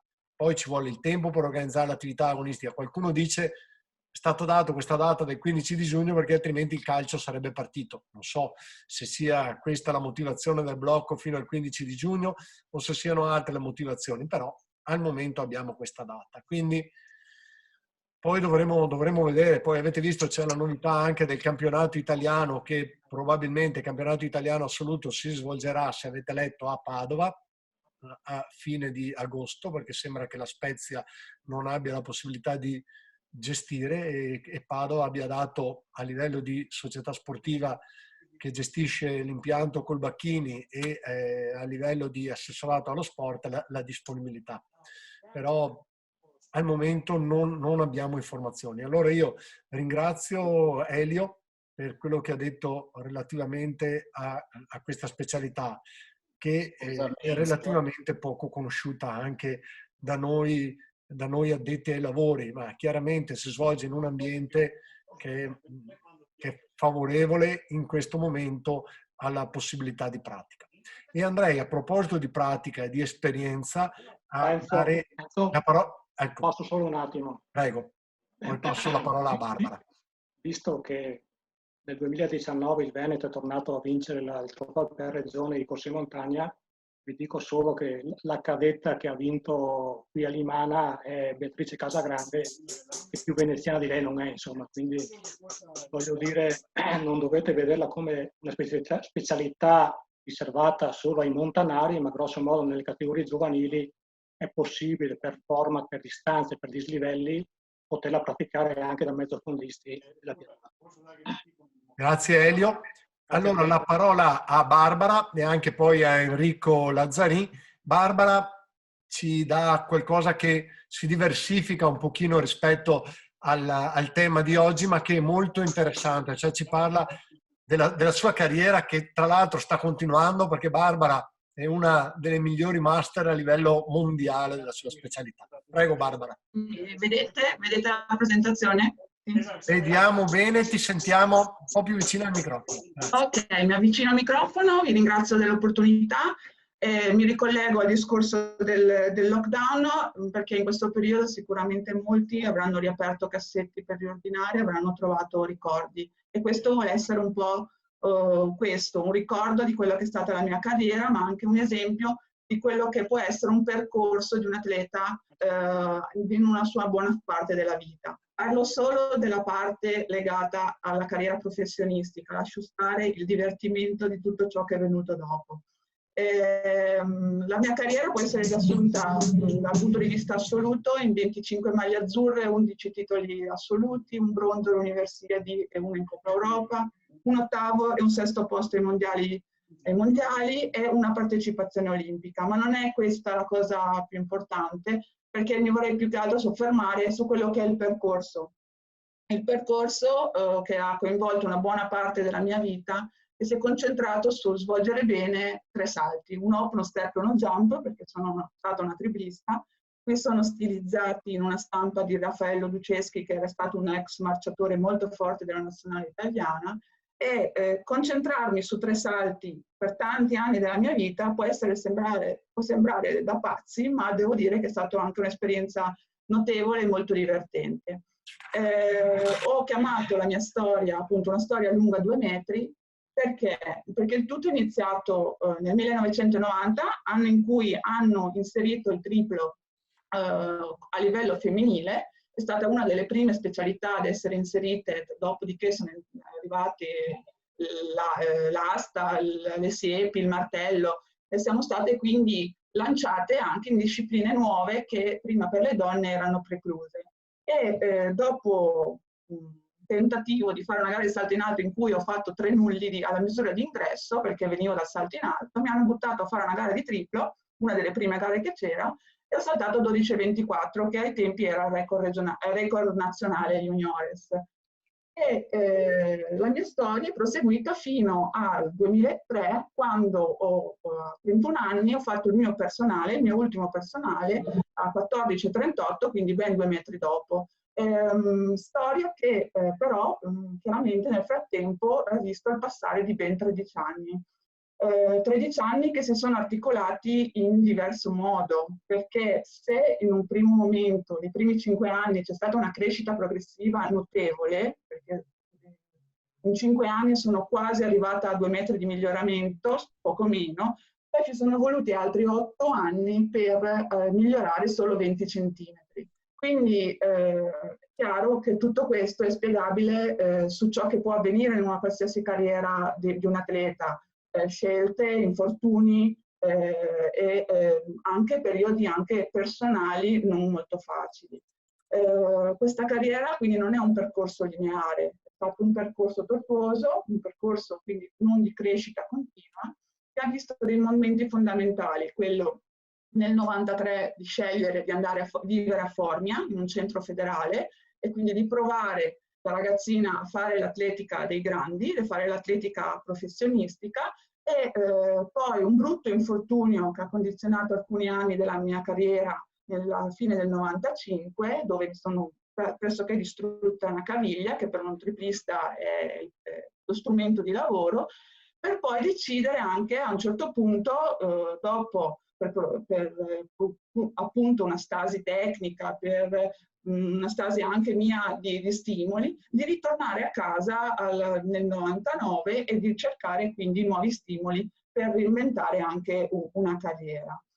Tutto questo è durato, come ho detto, ben 13 anni, ma è una carriera che chiaramente è coincisa anche con degli incontri molto importanti per me. Sono partita con la mia prima allenatrice della squadra di base dell'Unione Ginnastica Goriziana, Silvia Nicora, per poi incontrare Robert Zotko quando sono andata a Formia, tecnico di provenienza dell'Unione Sovietica, che ho caratterizzato, che ho voluto raccontare con un suo motto: i morti non sudano, nel senso che la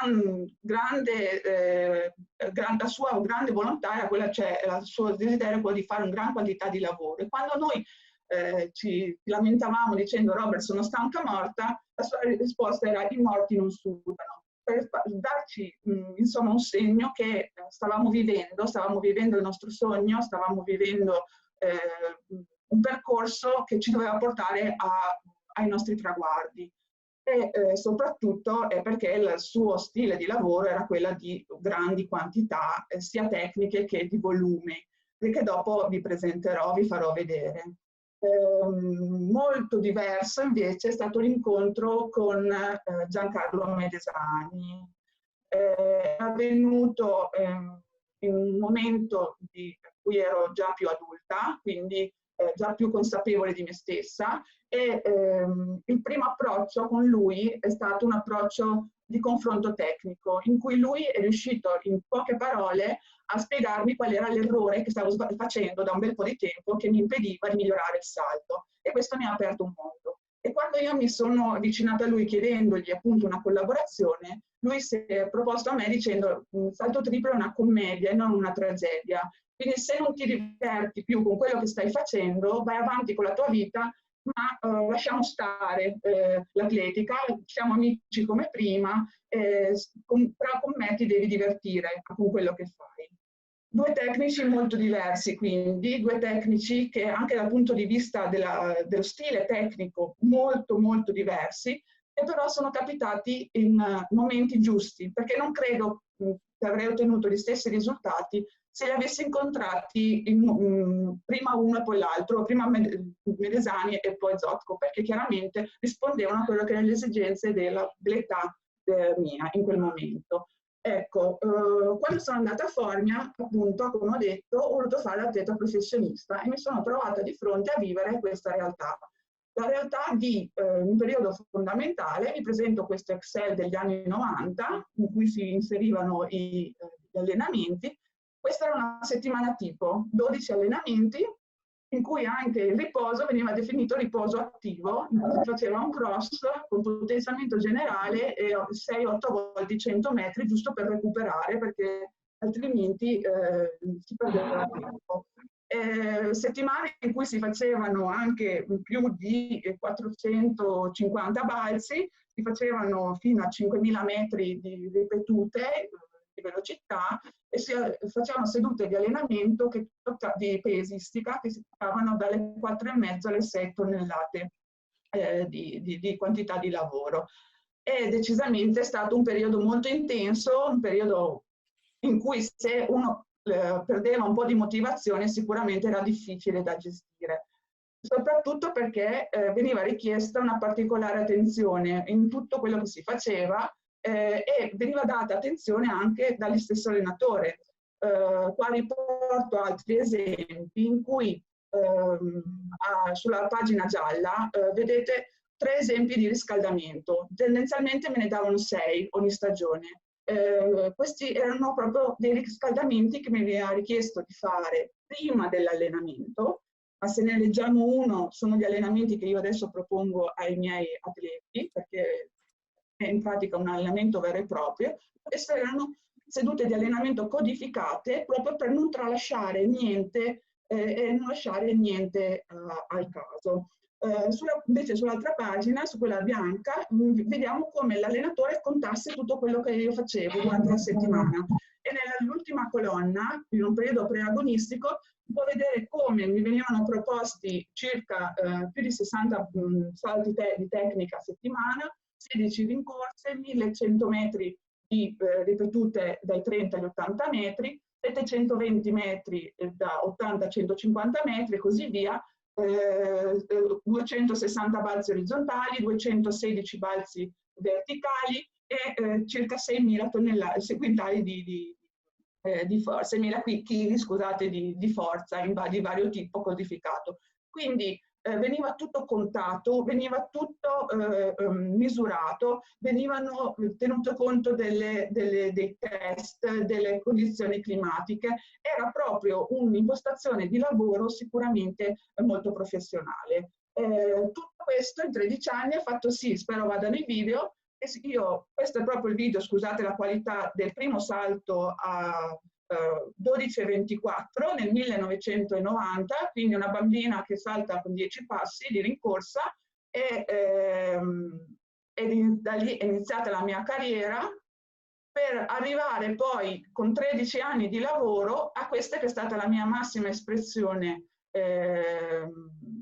con il mio personale, che è valso anche il 6° posto ai campionati del mondo di Parigi a 14,38 metri.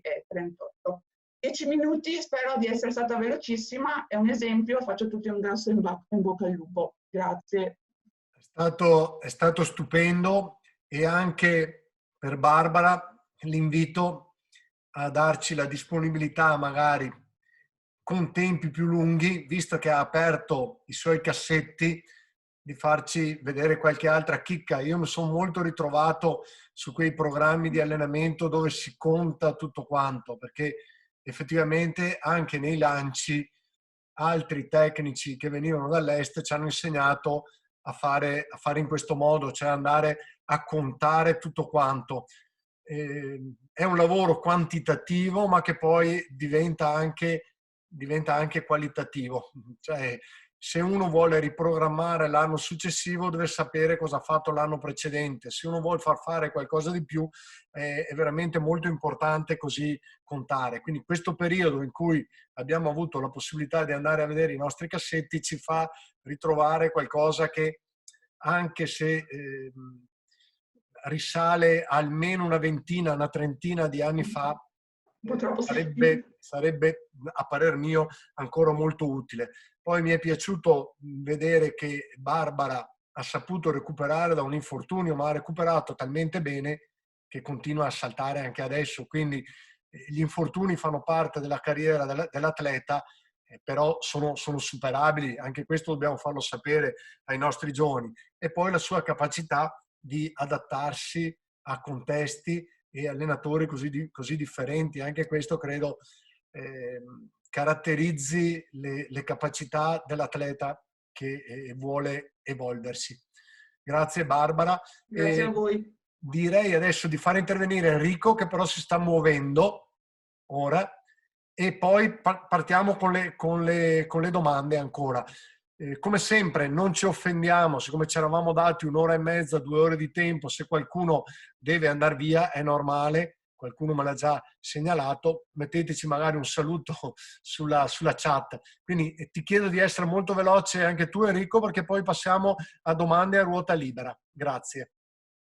Allora, cerco di essere rapidissimo, anche perché avevo detto a Enzo che alle 16:30 avevo un impegno e quindi dovevo hai anch'io. 10 minuti? No, meno di 10 minuti. Allora, io condivido rapidamente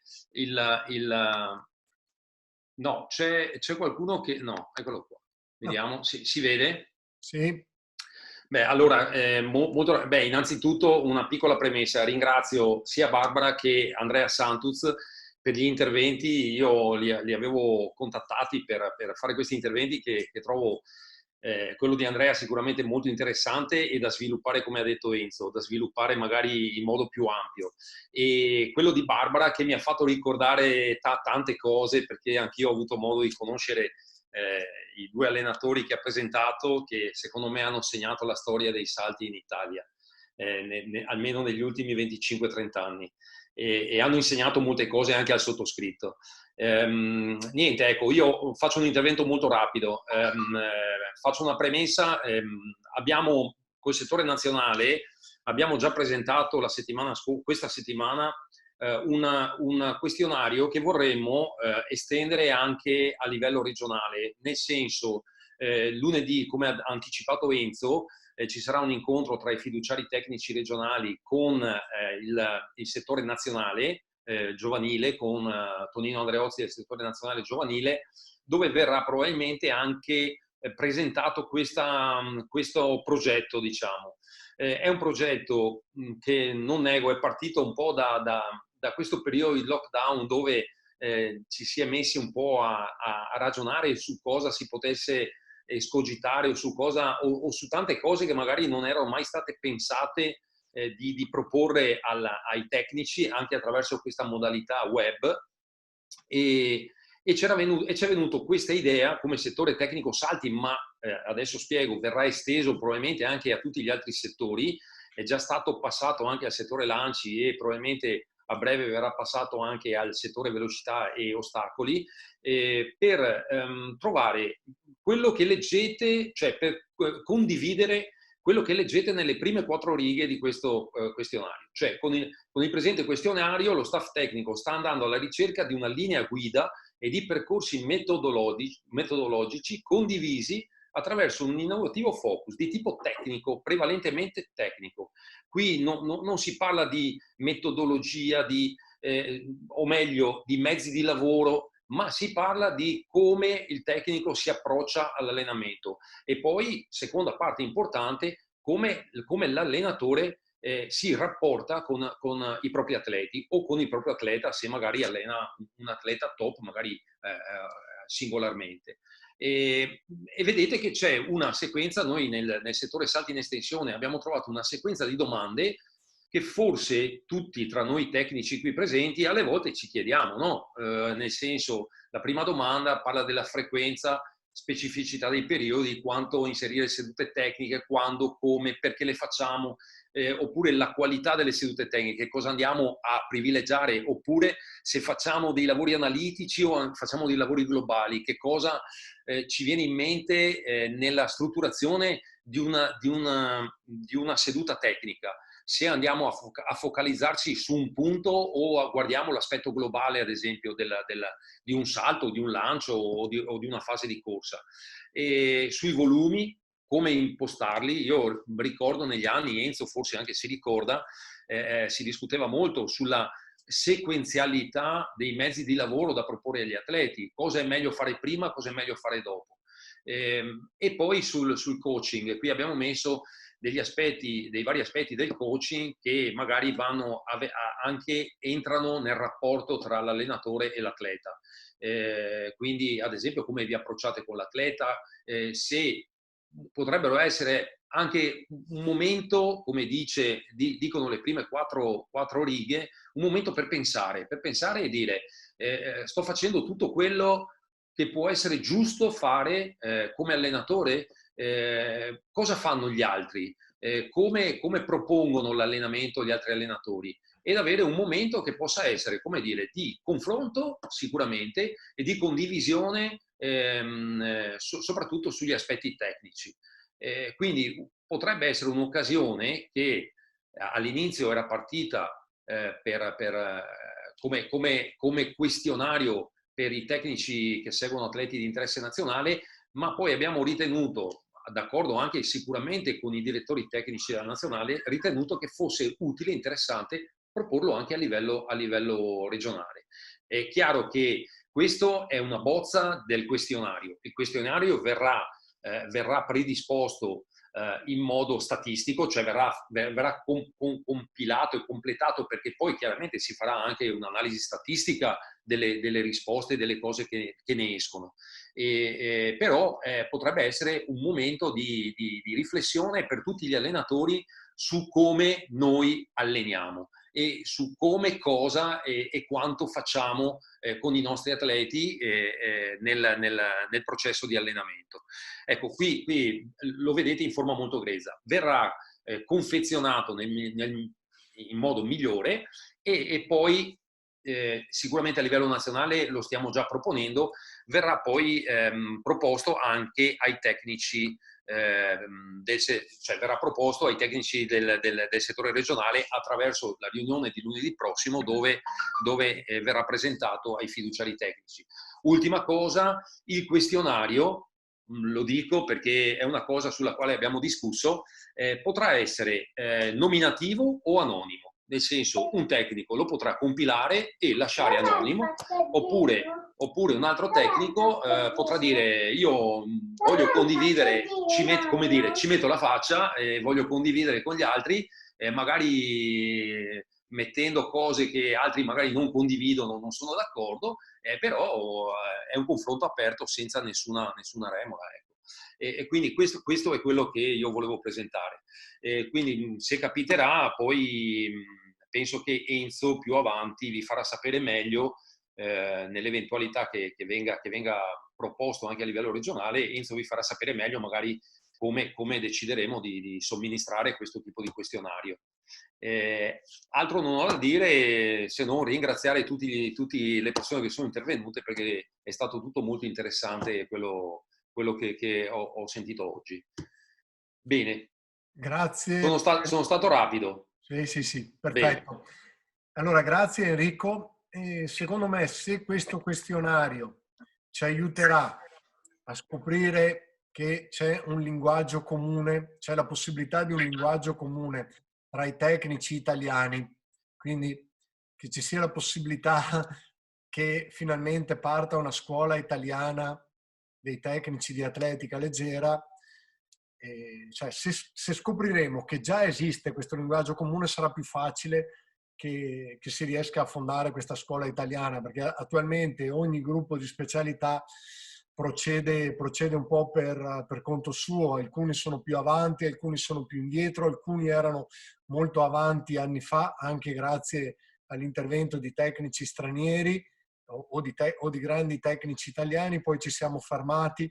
Quindi adesso sarebbe importante amalgamare queste esperienze, forse anche questo sistema di poter comunicare più facilmente tra tecnici, per noi a livello regionale o anche a livello nazionale, ci porterà a questi confronti.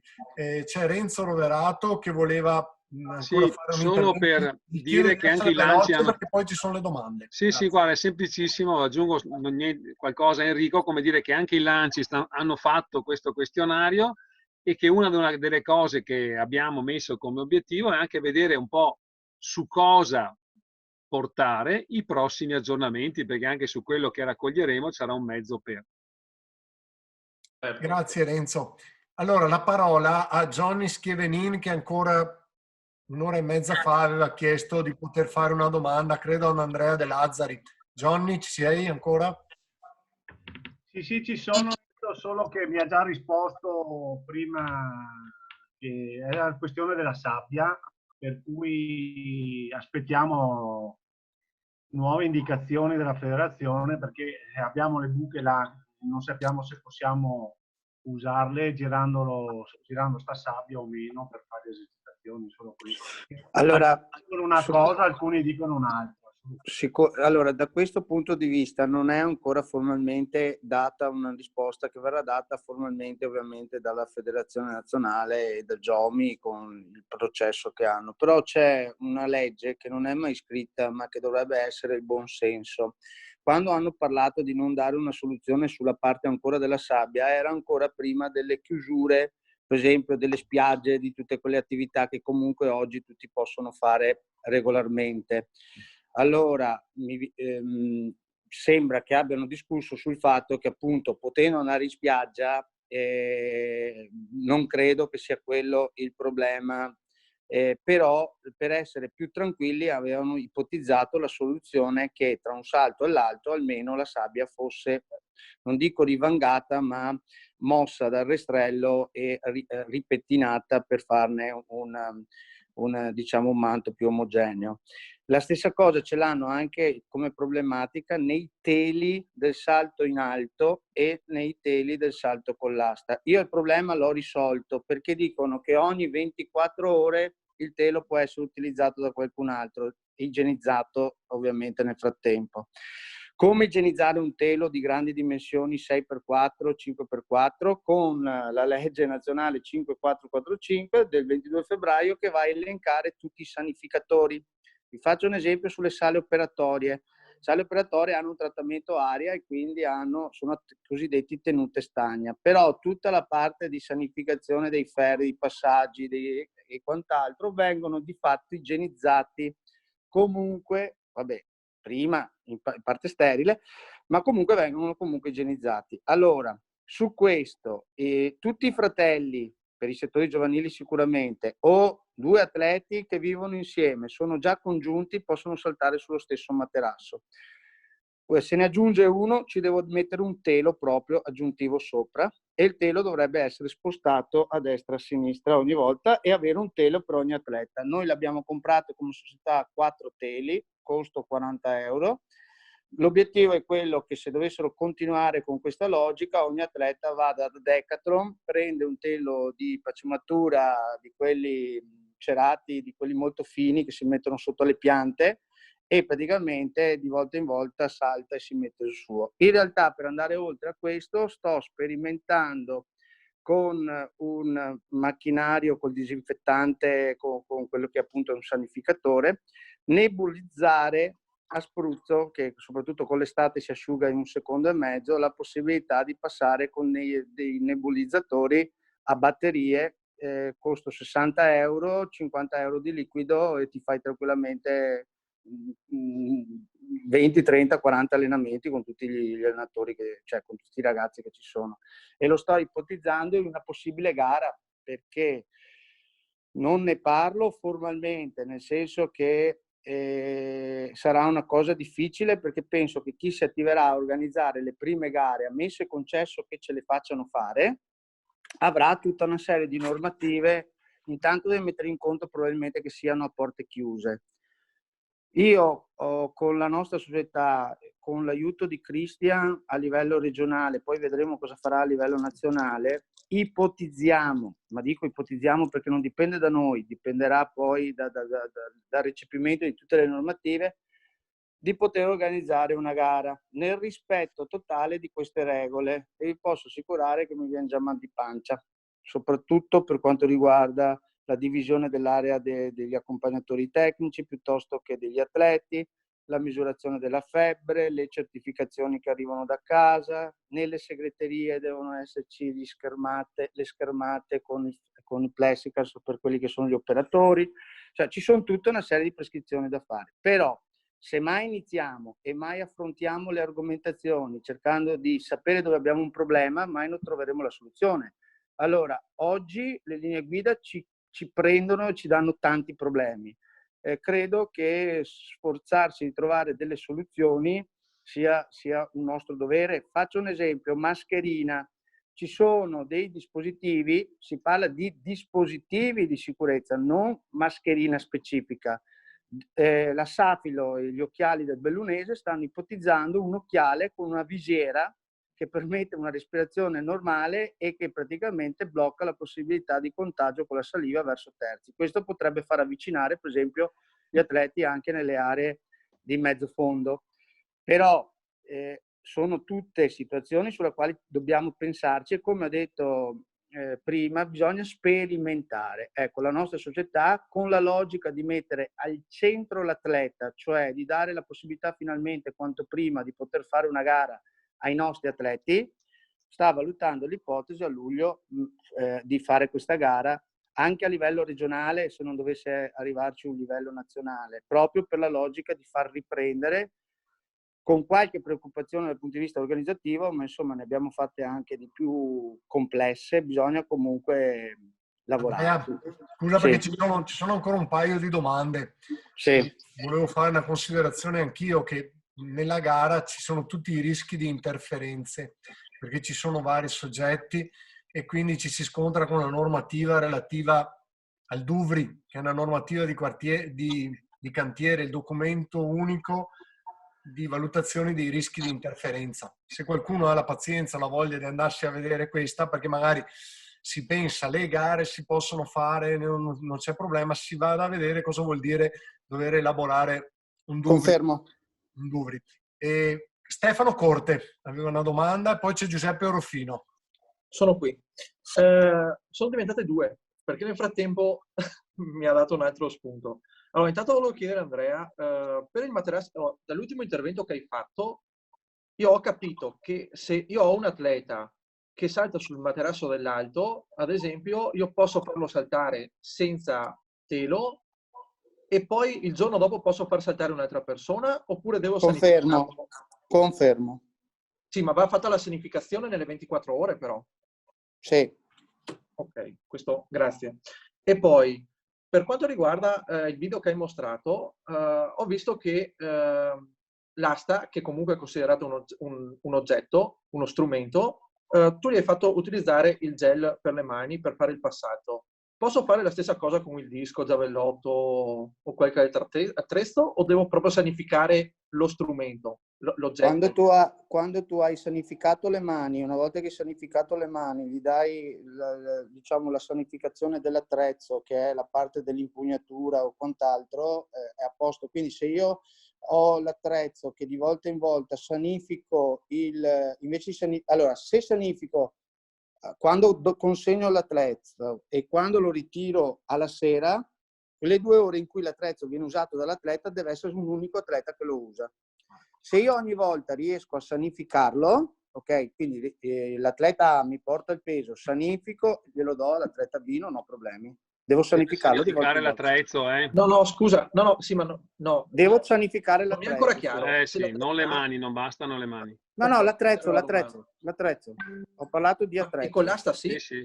E anche con l'asta gli fai, una volta che con l'aver igienizzato le mani, passi il disinfettante sull'asta e sei a posto.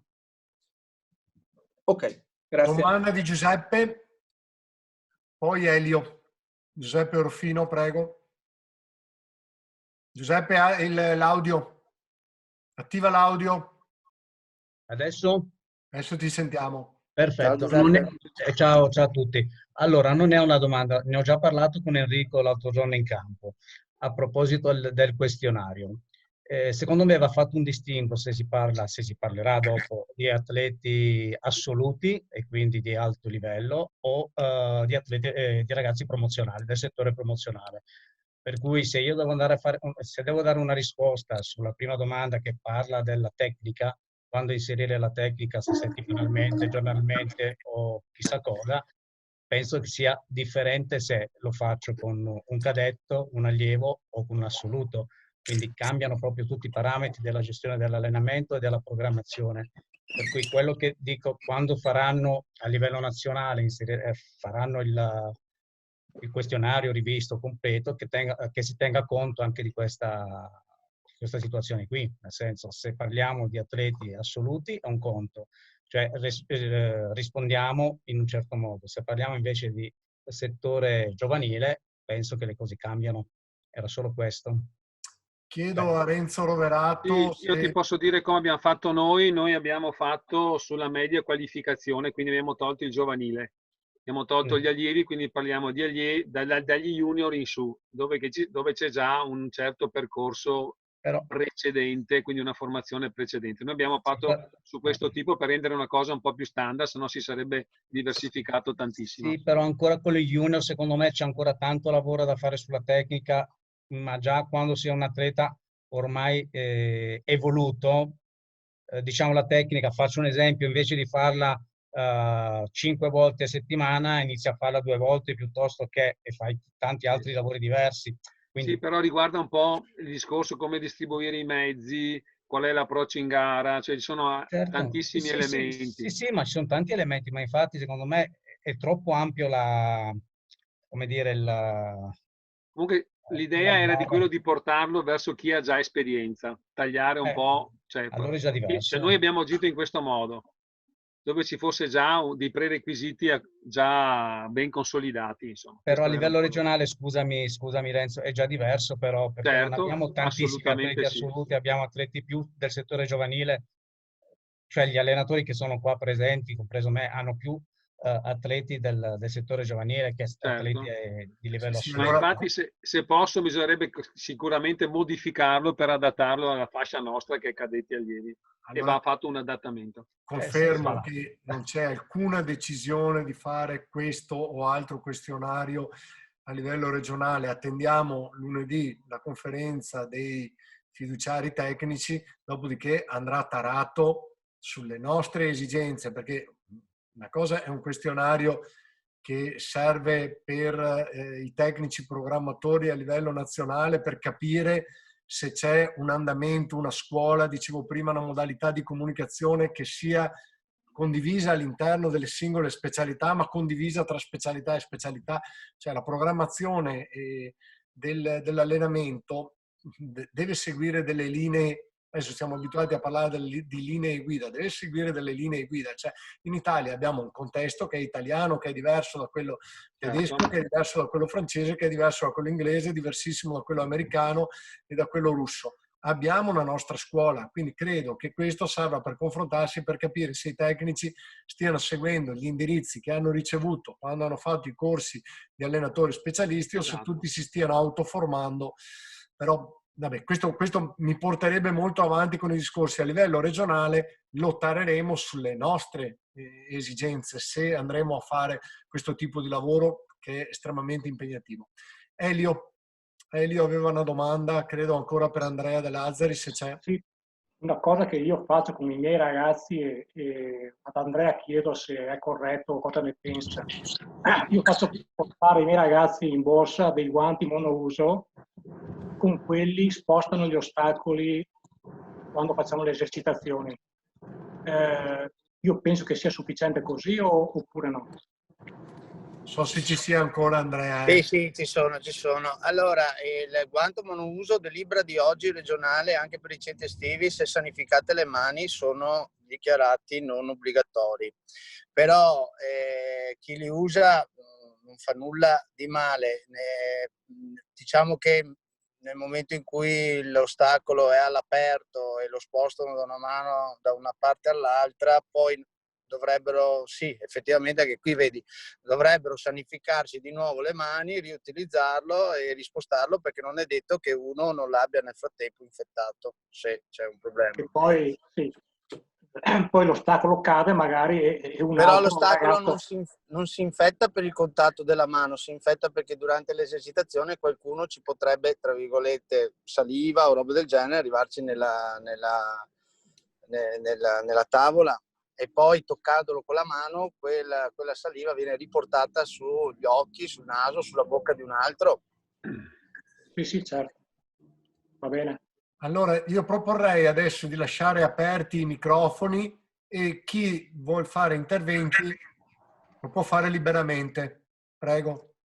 Enzo, io volevo, prima non ho risposto a Bellì, l'ha fatto qualcun altro, sul discorso delle gare per i ragazzi. Allora io vi posso dire che stiamo questa settimana a livello nazionale con i ragazzi di interesse, sperimenteremo, in attesa delle gare vere, una gara online, cioè ci collegheremo tutti con Zoom e avremo, per pochi, saranno 7-8 ragazzi, e quindi avremo sia cioè un test, non è una gara perché non ci saranno i giudici, però per tenerli un po' in attività, dare degli stimoli, avremo questo incontro in tutta Italia, nello stesso momento in cui registriamo la gara, c'è un ordine in cui tutti quanti andranno a lanciare, misureremo noi, abbiamo fatto un protocollo per i nulli che sia abbastanza attendibile e in questo modo cerchiamo, casomai poi vi passerò come è andata l'informativa, un tentativo di fare un incontro, un test gara senza giudici per tenerli in attività. Questo è un po' quello che sperimenteremo proprio venerdì prossimo. Se posso, già che ho la parola, io Andrea, scusa se prima ti ho mangiato una D nella domanda, tu hai toccato un tasto molto particolare, molto specifico e io adesso non ti faccio una domanda, ma ti faccio un invito e qua coinvolgo anche Enzo per approfondire, perché quando parli di eccentrico in qualche modo vuoi parlare anche di pliometria e sappiamo che in Italia ci sono degli atleti che dovrebbero allenarsi solo con la pliometria, tra virgolette, Tamberi. Quindi io ti chiedo se ci sarà occasione di approfondire sia con quali intensità, cioè perché tu hai parlato di connettivizzazione, quindi vuol dire che facciamo solo del male, però sappiamo che gli effetti positivi in qualche modo ci sono, li ha sperimentati anche Enzo con Chiara, io li ho vissuti di persona e abbiamo altri esempi, quindi sarebbe da in qualche modo qualificare questa cosa per determinare che tipo di esercizi, che intensità, che età si possono coinvolgere, perché probabilmente qualche effetto positivo ce l'hanno. Posso rispondere? Sì. No, allora il discorso della forza eccentrica, cioè dei lavori eccentrici, è chiaro che dipende dalla preparazione dell'atleta, perché puoi fare anche carichi massimali con angoli molto profondi, massimali o submassimali, e non creare questa connettivizzazione, cioè non creare danno muscolare se l'atleta è preparato. Okay. È chiaro che è chiaro che ci sono dei lavori che predispongono di più a un danno muscolare e lavori che predispongono meno. Si è parlato anche dell'isometria. L'isometria non crea il DOM. Il DOM non viene creato dall'isometria, non viene creato nemmeno dalla forza concentrica. È chiaro che la maggior parte degli esercizi noi abbiamo contrazioni muscolari eccentrico-concentriche, quindi quella che poi viene più sviluppata è quella che darà migliori risultati nell'allenamento. Io resto dell'idea che bisogna preparare gli atleti nella progressività anche su lavori eccentrici. Che poi il lavoro eccentrico paghi così tanto, qui si aprono delle finestre enormi di valutazione. Però, ripeto, è il lavoro eccentrico che crea più danno di quello concentrico. Ma questo e anche nel danno, nella lesione muscolare, quando c'è la contrazione agonista-antagonista che va in contrapposizione, è la forza di allungamento che crea lesione, non quella di accorciamento. Sì. Andrea, questa cosa... Sì. Posso? Sì, no, volevo solo salutarvi perché purtroppo avevo un'altra conferenza alla mezza e sono in ritardo. Buon lavoro a tutti, se avete altre domande avete il mio numero. Ciao. Niente, cioè il fatto che crei dei danni e che rompa le miofibrille lo abbiamo sempre saputo. Io ti dico, sono uno che questa cosa la usa con molta attenzione, pliometria compresa, però non ti posso negare che in qualche modo l'abbiamo sperimentato e qua Enzo ti può dire anche lui qualcosa su questo aspetto. Certo. Cioè, la valenza c'è, è traumatico, è doloroso, crea veramente disturbi anche a livello tecnico nei giorni successivi, però dopo qualche effetto lo fa. Enzo, non so se vuoi intervenire anche te. Io ero già intervenuto prima perché appunto quello che ci insegnavano era che una certa rottura a livello delle miofibrille provoca una supercompensazione successiva e una riorganizzazione anche a livello di miofibrille, oltre che una risintesi addirittura di tessuto. E noi l'abbiamo sperimentato, nel senso che nel settore lanci, sia nei lavori di forza speciale, di forza massimale, sia poi nei lavori di forza speciale, il lavoro eccentrico l'abbiamo utilizzato tanto, ci siamo resi conto che crea questa sensazione di fastidio. Non è un dolore muscolare, è un fastidio. Forse l'atleta evoluto riesce a capire quando quello che sente è legato all'affaticamento rispetto al sentire il dolore che è sintomo di lesione per un atleta a livello assoluto. E poi chiaramente viene tarato tutto quanto con molta gradualità. Quelle schede che prima ci ha fatto vedere Barbara là sono i protocolli che poi Renzo sa bene ci faceva compilare Arbeit, ed erano effettivamente molto utili per poter oggettivizzare quello che veniva fatto nella singola seduta nell'allenamento, nel microciclo, nel mesociclo e nel ciclo complessivo di lavoro. Se non riusciamo a contare, non sappiamo cosa abbiamo fatto l'anno precedente, per carità, questa è una visione quantitativa, mi rendo conto, e deve tener conto degli aspetti qualitativi, però se io non riesco a oggettivizzare gli aspetti quantitativi ho veramente difficoltà a capire perché il mio lavoro avrà una maggiore efficacia.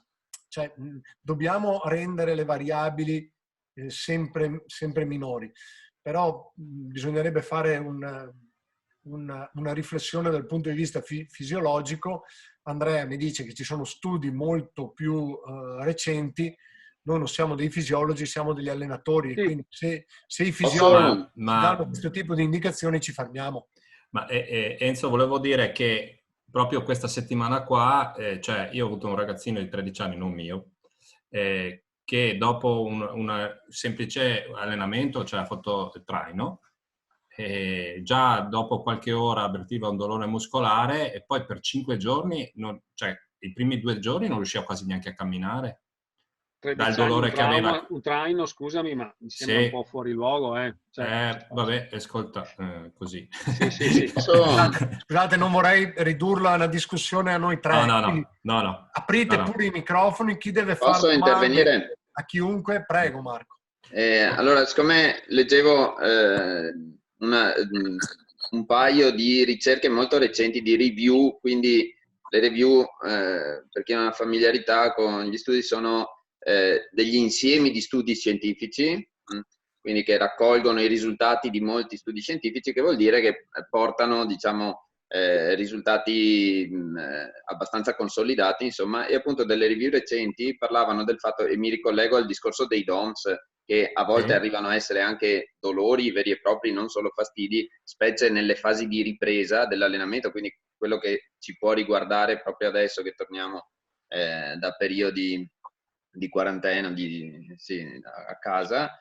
E allora si vedeva che sia il lavoro eccentrico a bassa intensità, quindi lavori eccentrici lenti, contrazioni eccentriche lente a bassa intensità, perché spesso tra allenatori quando si parla di lavoro eccentrico si intende il lavoro sovramassimale rispetto alle ripetute massime, cioè se carico 100 in forza concentrica, in contrazione eccentrica posso caricare 120, 130. Allora, un conto è il lavoro eccentrico per sviluppare forza, ma nel rientro dall'attività i lavori eccentrici a basso carico, quindi a velocità ridotta, che si usano anche in fasi riabilitative, eccetera. Così come invece, e questa è una ricerca interessante, molto recente, lavori isometrici a medio-alta intensità. Prima Andrea Santuz diceva che il lavoro isometrico non fa venire i DOMS, ma non solo. La cosa interessante è che protegge dai DOMS. Quindi si è visto che fare dei lavori, riprendere l'attività con dei lavori isometrici, di forza isometrici, preserva dai DOMS, quindi anche negli allenamenti successivi dove si reintrodurranno lavori elastici, pliometrici, eccentrici, eccetera. E questo previene, cioè protegge dai DOMS, un lavoro isometrico protegge dai DOMS anche pare in tutta la settimana successiva ai lavori isometrici. E questo è interessante perché le spiegazioni che stanno dando, siccome i DOMS sono dovuti in parte alla rottura delle fibre, in parte a tutto lo stato infiammatorio che si genera, pare che questi lavori isometrici prevengano questo stato infiammatorio, insomma, che in parte è utile per riaggiustare i danni muscolari che si creano in seguito ai lavori elastici, insomma. Però tutto lo stato infiammatorio si riduce, si risolve prima, insomma, l'infiammazione, ecco, si risolve prima, più facilmente. Quindi può essere uno spunto per iniziare magari da questo tipo di lavori. Il primo allenamento, invece che farlo di andature, di cose elastiche, di lanci, metterci dentro qualche lavoro così di isometrico a intensità medio-alta, pare che prevenga i DOMS, vuol dire guadagnare poi i 2 o 3 allenamenti successivi che invece sarebbero compromessi dai dolori lamentati dagli atleti. Grazie Marco. Io lo dicevo, microfoni aperti, domande incrociate a chiunque.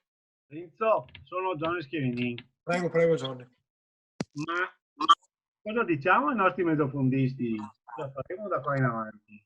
Cioè, chi è quel fenomeno che ha detto che per fare un 8 bisogna farli partire ogni 6 secondi? Io da primo ottocentista lo prendo subito, uno davanti a me. Si sente male Johnny, stai vicino al microfono. Sì, dicevo che volevo capire chi è quel fenomeno che ha detto che per fare un 8 li facciamo partire ogni 6 secondi. Cioè, è una cosa... No, questa è la proposta attuale della federazione per poter fare gli 800 metri, quindi penso arrivi dal settore tecnico, mi è stata data ai massimi livelli. Sì, ma hanno provato a fare un 8 facendo partire uno ogni 6 secondi. Cioè, questa è la mia domanda. Ogni 6 secondi, mi diceva Labi, in 6 secondi, Labi Fauzi mi parlava di parecchie decine di metri di distanziamento tra un atleta e l'altro. Sì, che corrono tutti, devono essere gruppi omogenei di atleti. E non è una roba facile, già questo. Posso intervenire? Prego, allora... Un attimo, e dopo volevo chiedere solo una cosa, ma quindi pisti 5.000, 1.500, tutta questa gente qua come faranno? Non gareggiano più? Che prospettive hanno? Cioè, dobbiamo anche un po' parlarci un po' con questi ragazzi. Poi no. Non ho capito i nomi che hai fatto, i nomi di chi atleti? Chi corre i 1.500, chi corre i 3.000 siepi, chi corre i 5.000, chi corre... Sta gente qua, che discorsi facciamo? Allora, Le ipotesi attualmente mi sembra di gare a cronometro. Sì. Quindi test. Prego, Fauzi. Allora, prima Enzo ha detto che i campionati italiani sono a Padova dal 28 al 30 agosto a Padova. Questo per la velocità e i concorsi. E invece per il mezzofondo, dal 10 all'11, il 17 al 18 ottobre, significa le gare di mezzofondo si faranno su tutte le distanze. Stanno studiando le modalità, si stanno allenando anche con il Diamond League, che hanno già stabilito le gare, come le fanno le cose. E invece per l'800 hanno proposto erano tante proposte in corsia, ma in corsia, sapete, dalla prima alla seconda corsia sono 400, fa 7 metri, e significa per un 800 fa 14 metri. E hanno annullato questa idea. Poi hanno preso la decisione di 6 secondi. 6 secondi per un atleta medio può fare anche più di 30 metri, 40, perché se a livello alto fanno 12,5, 13 sul primo 100 metri, significa una cinquantina di metri. Allora non c'è problema dell'avvicinamento, ma fanno i gruppi omogenei, vicini dei tempi. Non dovrei, ad esempio, un gruppo da 2,02 a 2,03 in femminile, un gruppo da 0,4 a 0,5, che non c'è tanta differenza, che non possono doppiarsi e tutto questo. Per il mezzofondo, normalmente, anche per le gare di 1.500, 3.000 siepi, stanno studiando come faranno, ma saranno gare di mezzo fondo comunque, come si parla anche di gare su strada con dei gruppi omogenei ma pochi, perché non si può invece, come ha detto prima, per la montagna è stato già deciso perché là non ci sono problemi, fanno a cronometro e lo fanno in salita. Allora se i giovani vogliono gareggiare, che hanno voglia, possono iniziare per la montagna aspettando che saranno di decisione per il mezzo fondo. Ok? Grazie. E poi volevo dire di collegarmi con le due collaboratori Gianni Facin Chia. Spero che il messaggio è passato e che da anni che noi proviamo di farlo passare. Il mezzofondo non è solamente corsa. I mezzofondisti pianificano il loro allenamento anche sulla tecnica di corsa, facendo le andature, facendo anche la forza. Non bisogna esagerare perché ultimamente ci sono tanti infortuni, certi per i giovani che non hanno finito ancora la crescita, che non hanno ancora legamenti ben costruiti. Bisogna andare con cautela, in progressione anche per le andature, bisogna in progressione. Non posso fare le andature a un giovane atleta, se lo faccio a un atleta già confermato. Comunque Gianni ha mostrato che si può fare. Ho visto il lavoro, assistere sul piede, di spostamento a destra e a sinistra, perché il piede è la base di tutto. E basta. Se c'è qualcos'altro. Grazie Fauzi. Sempre microfoni aperti. Enzo, allora volevo dire io una cosa. Allora, io ho seguito con attenzione tutte le diverse presentazioni, però mi sento anche di sottolineare che una carenza. Prima si parlava dell'importanza del defaticamento, naturalmente, portata, ma un'altra cosa che per me è fondamentale proprio per evitare, soprattutto in questa fase, gli infortuni, è proprio quella di che cosa? È quella di utilizzare lo stretching, come abbiamo visto la volta precedente nel webinar che abbiamo già fatto, e che purtroppo spesso nei campi queste cose non vengono fatte. I ragazzi arrivano, 2 giretti di riscaldamento, ok, cominciamo con le andature e poi così poi alla fine si vanno a far male. Invece, secondo la mia opinione, la mia esperienza, ripeto, ormai di tanti anni nel campo, la fase più importante è la fase di pre-riscaldamento data dalla mobilità e data proprio dallo stretching passivo, in alcuni casi anche attivo, come ho già spiegato la volta precedente. Si fa la fase di riscaldamento e poi nella fase di defaticamento e fase finale dedicare una fase importante dell'allenamento, poi in questo momento ancora più importante, allo stretching proprio finale. Questo poi magari se Santus potrebbe dare o meno conferma. Una cosa invece che mi interessava, che volevo chiedere, ma nelle gare di mezzo fondo si parla appunto di distanze 800, ma nelle distanze di 5.000 e 10.000 c'è già un'ipotesi di come poter fare? Perché nella marcia ci stanno già lavorando e si ragionerà più avanti. Ma nelle gare su pista di 5.000 e 10.000 che si fa? Punti di domanda. Grazie. Ti posso ancora rispondere che lunedì, cioè ti devo ancora rispondere che lunedì avremo questo incontro tra fiduciari e si parlerà proprio delle gare. Spero ci possa essere in qualche modo un intervento proprio in relazione a queste attività, però siamo ancora in un momento in cui siamo tutti molto contenti, c'è gente in giro, ma continuiamo a essere in piena pandemia. Ricordo che fino al 31 luglio siamo ancora in stato di emergenza e quindi le considerazioni da fare sono tante, quindi io chiedo a tutti di essere molto prudenti nell'apertura delle proprie attività, di studiarsi bene i protocolli, perché i nostri dirigenti, lo dico sempre, si prendono, e se siamo noi anche dirigenti nelle nostre associazioni sportive, ci prendiamo delle grosse responsabilità. Quindi sanificazione degli attrezzi, utilizzo o meno degli spogliatoi, perché è vero, gli spogliatoi per gli sport di squadra in qualche modo possono essere utilizzati, ma vanno sanificati prima e dopo.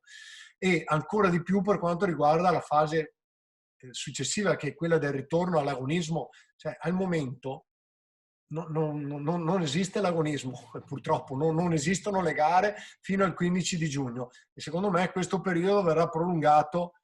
Sì, sì. Calcio escluso, fatto in maniera chiusa, eccetera, cioè sport professionistici esclusi per un periodo, ho l'impressione, abbastanza lungo. Però dopo lunedì magari potrò saperne qualcosa di più, anche se poi ci sarà il Consiglio federale del 27 o 28 maggio che dovrebbe approvare un calendario di massima. Però anche questo Consiglio federale del 28, 27 o 28 di maggio deve tener conto che fino al 15 di giugno le attività sono sospese e poi non si sa. Quindi dipenderà anche da come vanno le curve epidemiologiche, quindi credo che in questo momento si stiano facendo tante ipotesi e poi a seconda di quella che sarà la condizione si potrà decidere.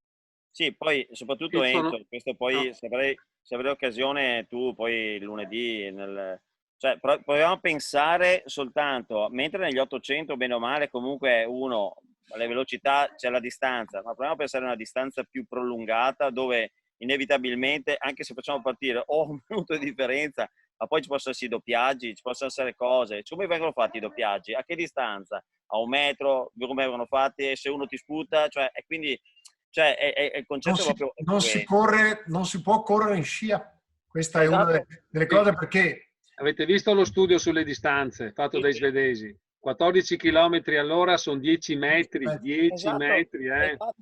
Esatto. Per cui proviamo nella marcia, uno deve fare 35 km, la 50 km, la 20 km, è impossibile, come fai? Cioè, non in scia. Ecco, basta, solo curiosità. Lascerei altri pochi minuti perché alle 5 mi chiedeva anche la Cinzia di chiudere perché lei deve fare una registrazione e poi... Già passate. Passate le 5, sì, sono passate. Posso un attimo?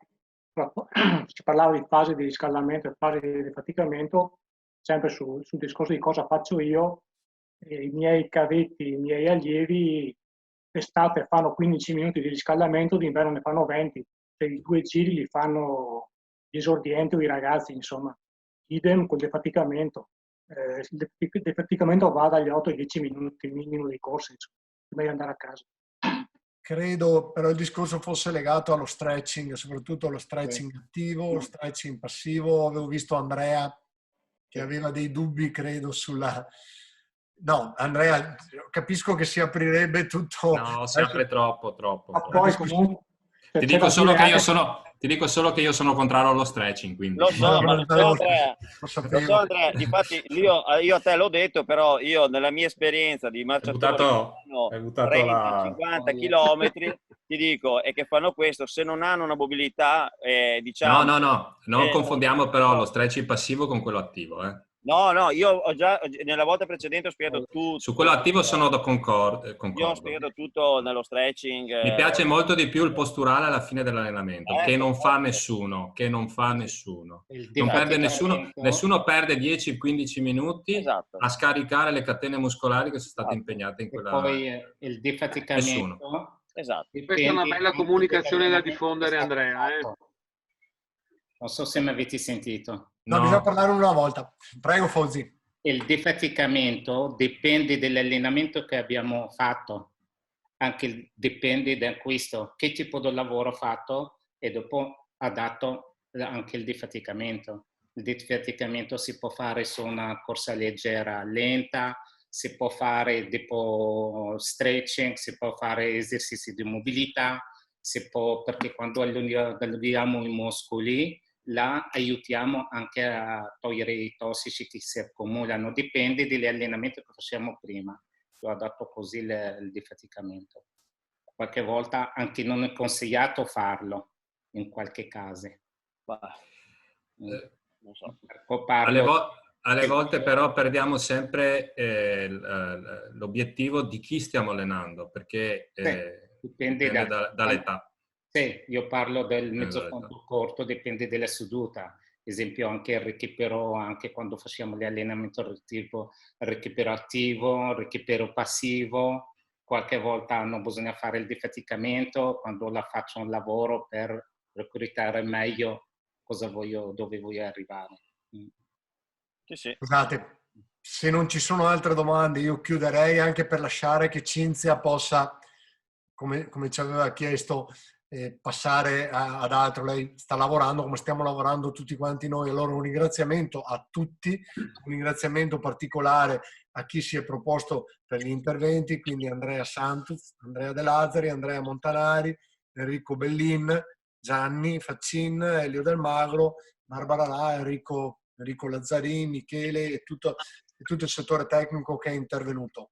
Ci rivedremo presto, perché adesso attendiamo a riprogrammare altri aggiornamenti, perché speriamo si possa fare qualcosa con gli atleti. Quindi la proposta che veniva dal gruppo degli ostacoli di fare anche del lavoro, anche se da remoto, con gli atleti, potrebbe essere colta anche dagli altri gruppi di specialità. Scusa Enzo, prego. Riguardo a questa cosa, verranno fatte tipo come le normali convocazioni o per adesione? Allora, chiaramente deve essere qualcosa di funzionale. Io parlo sempre di efficacia delle cose, di efficienza.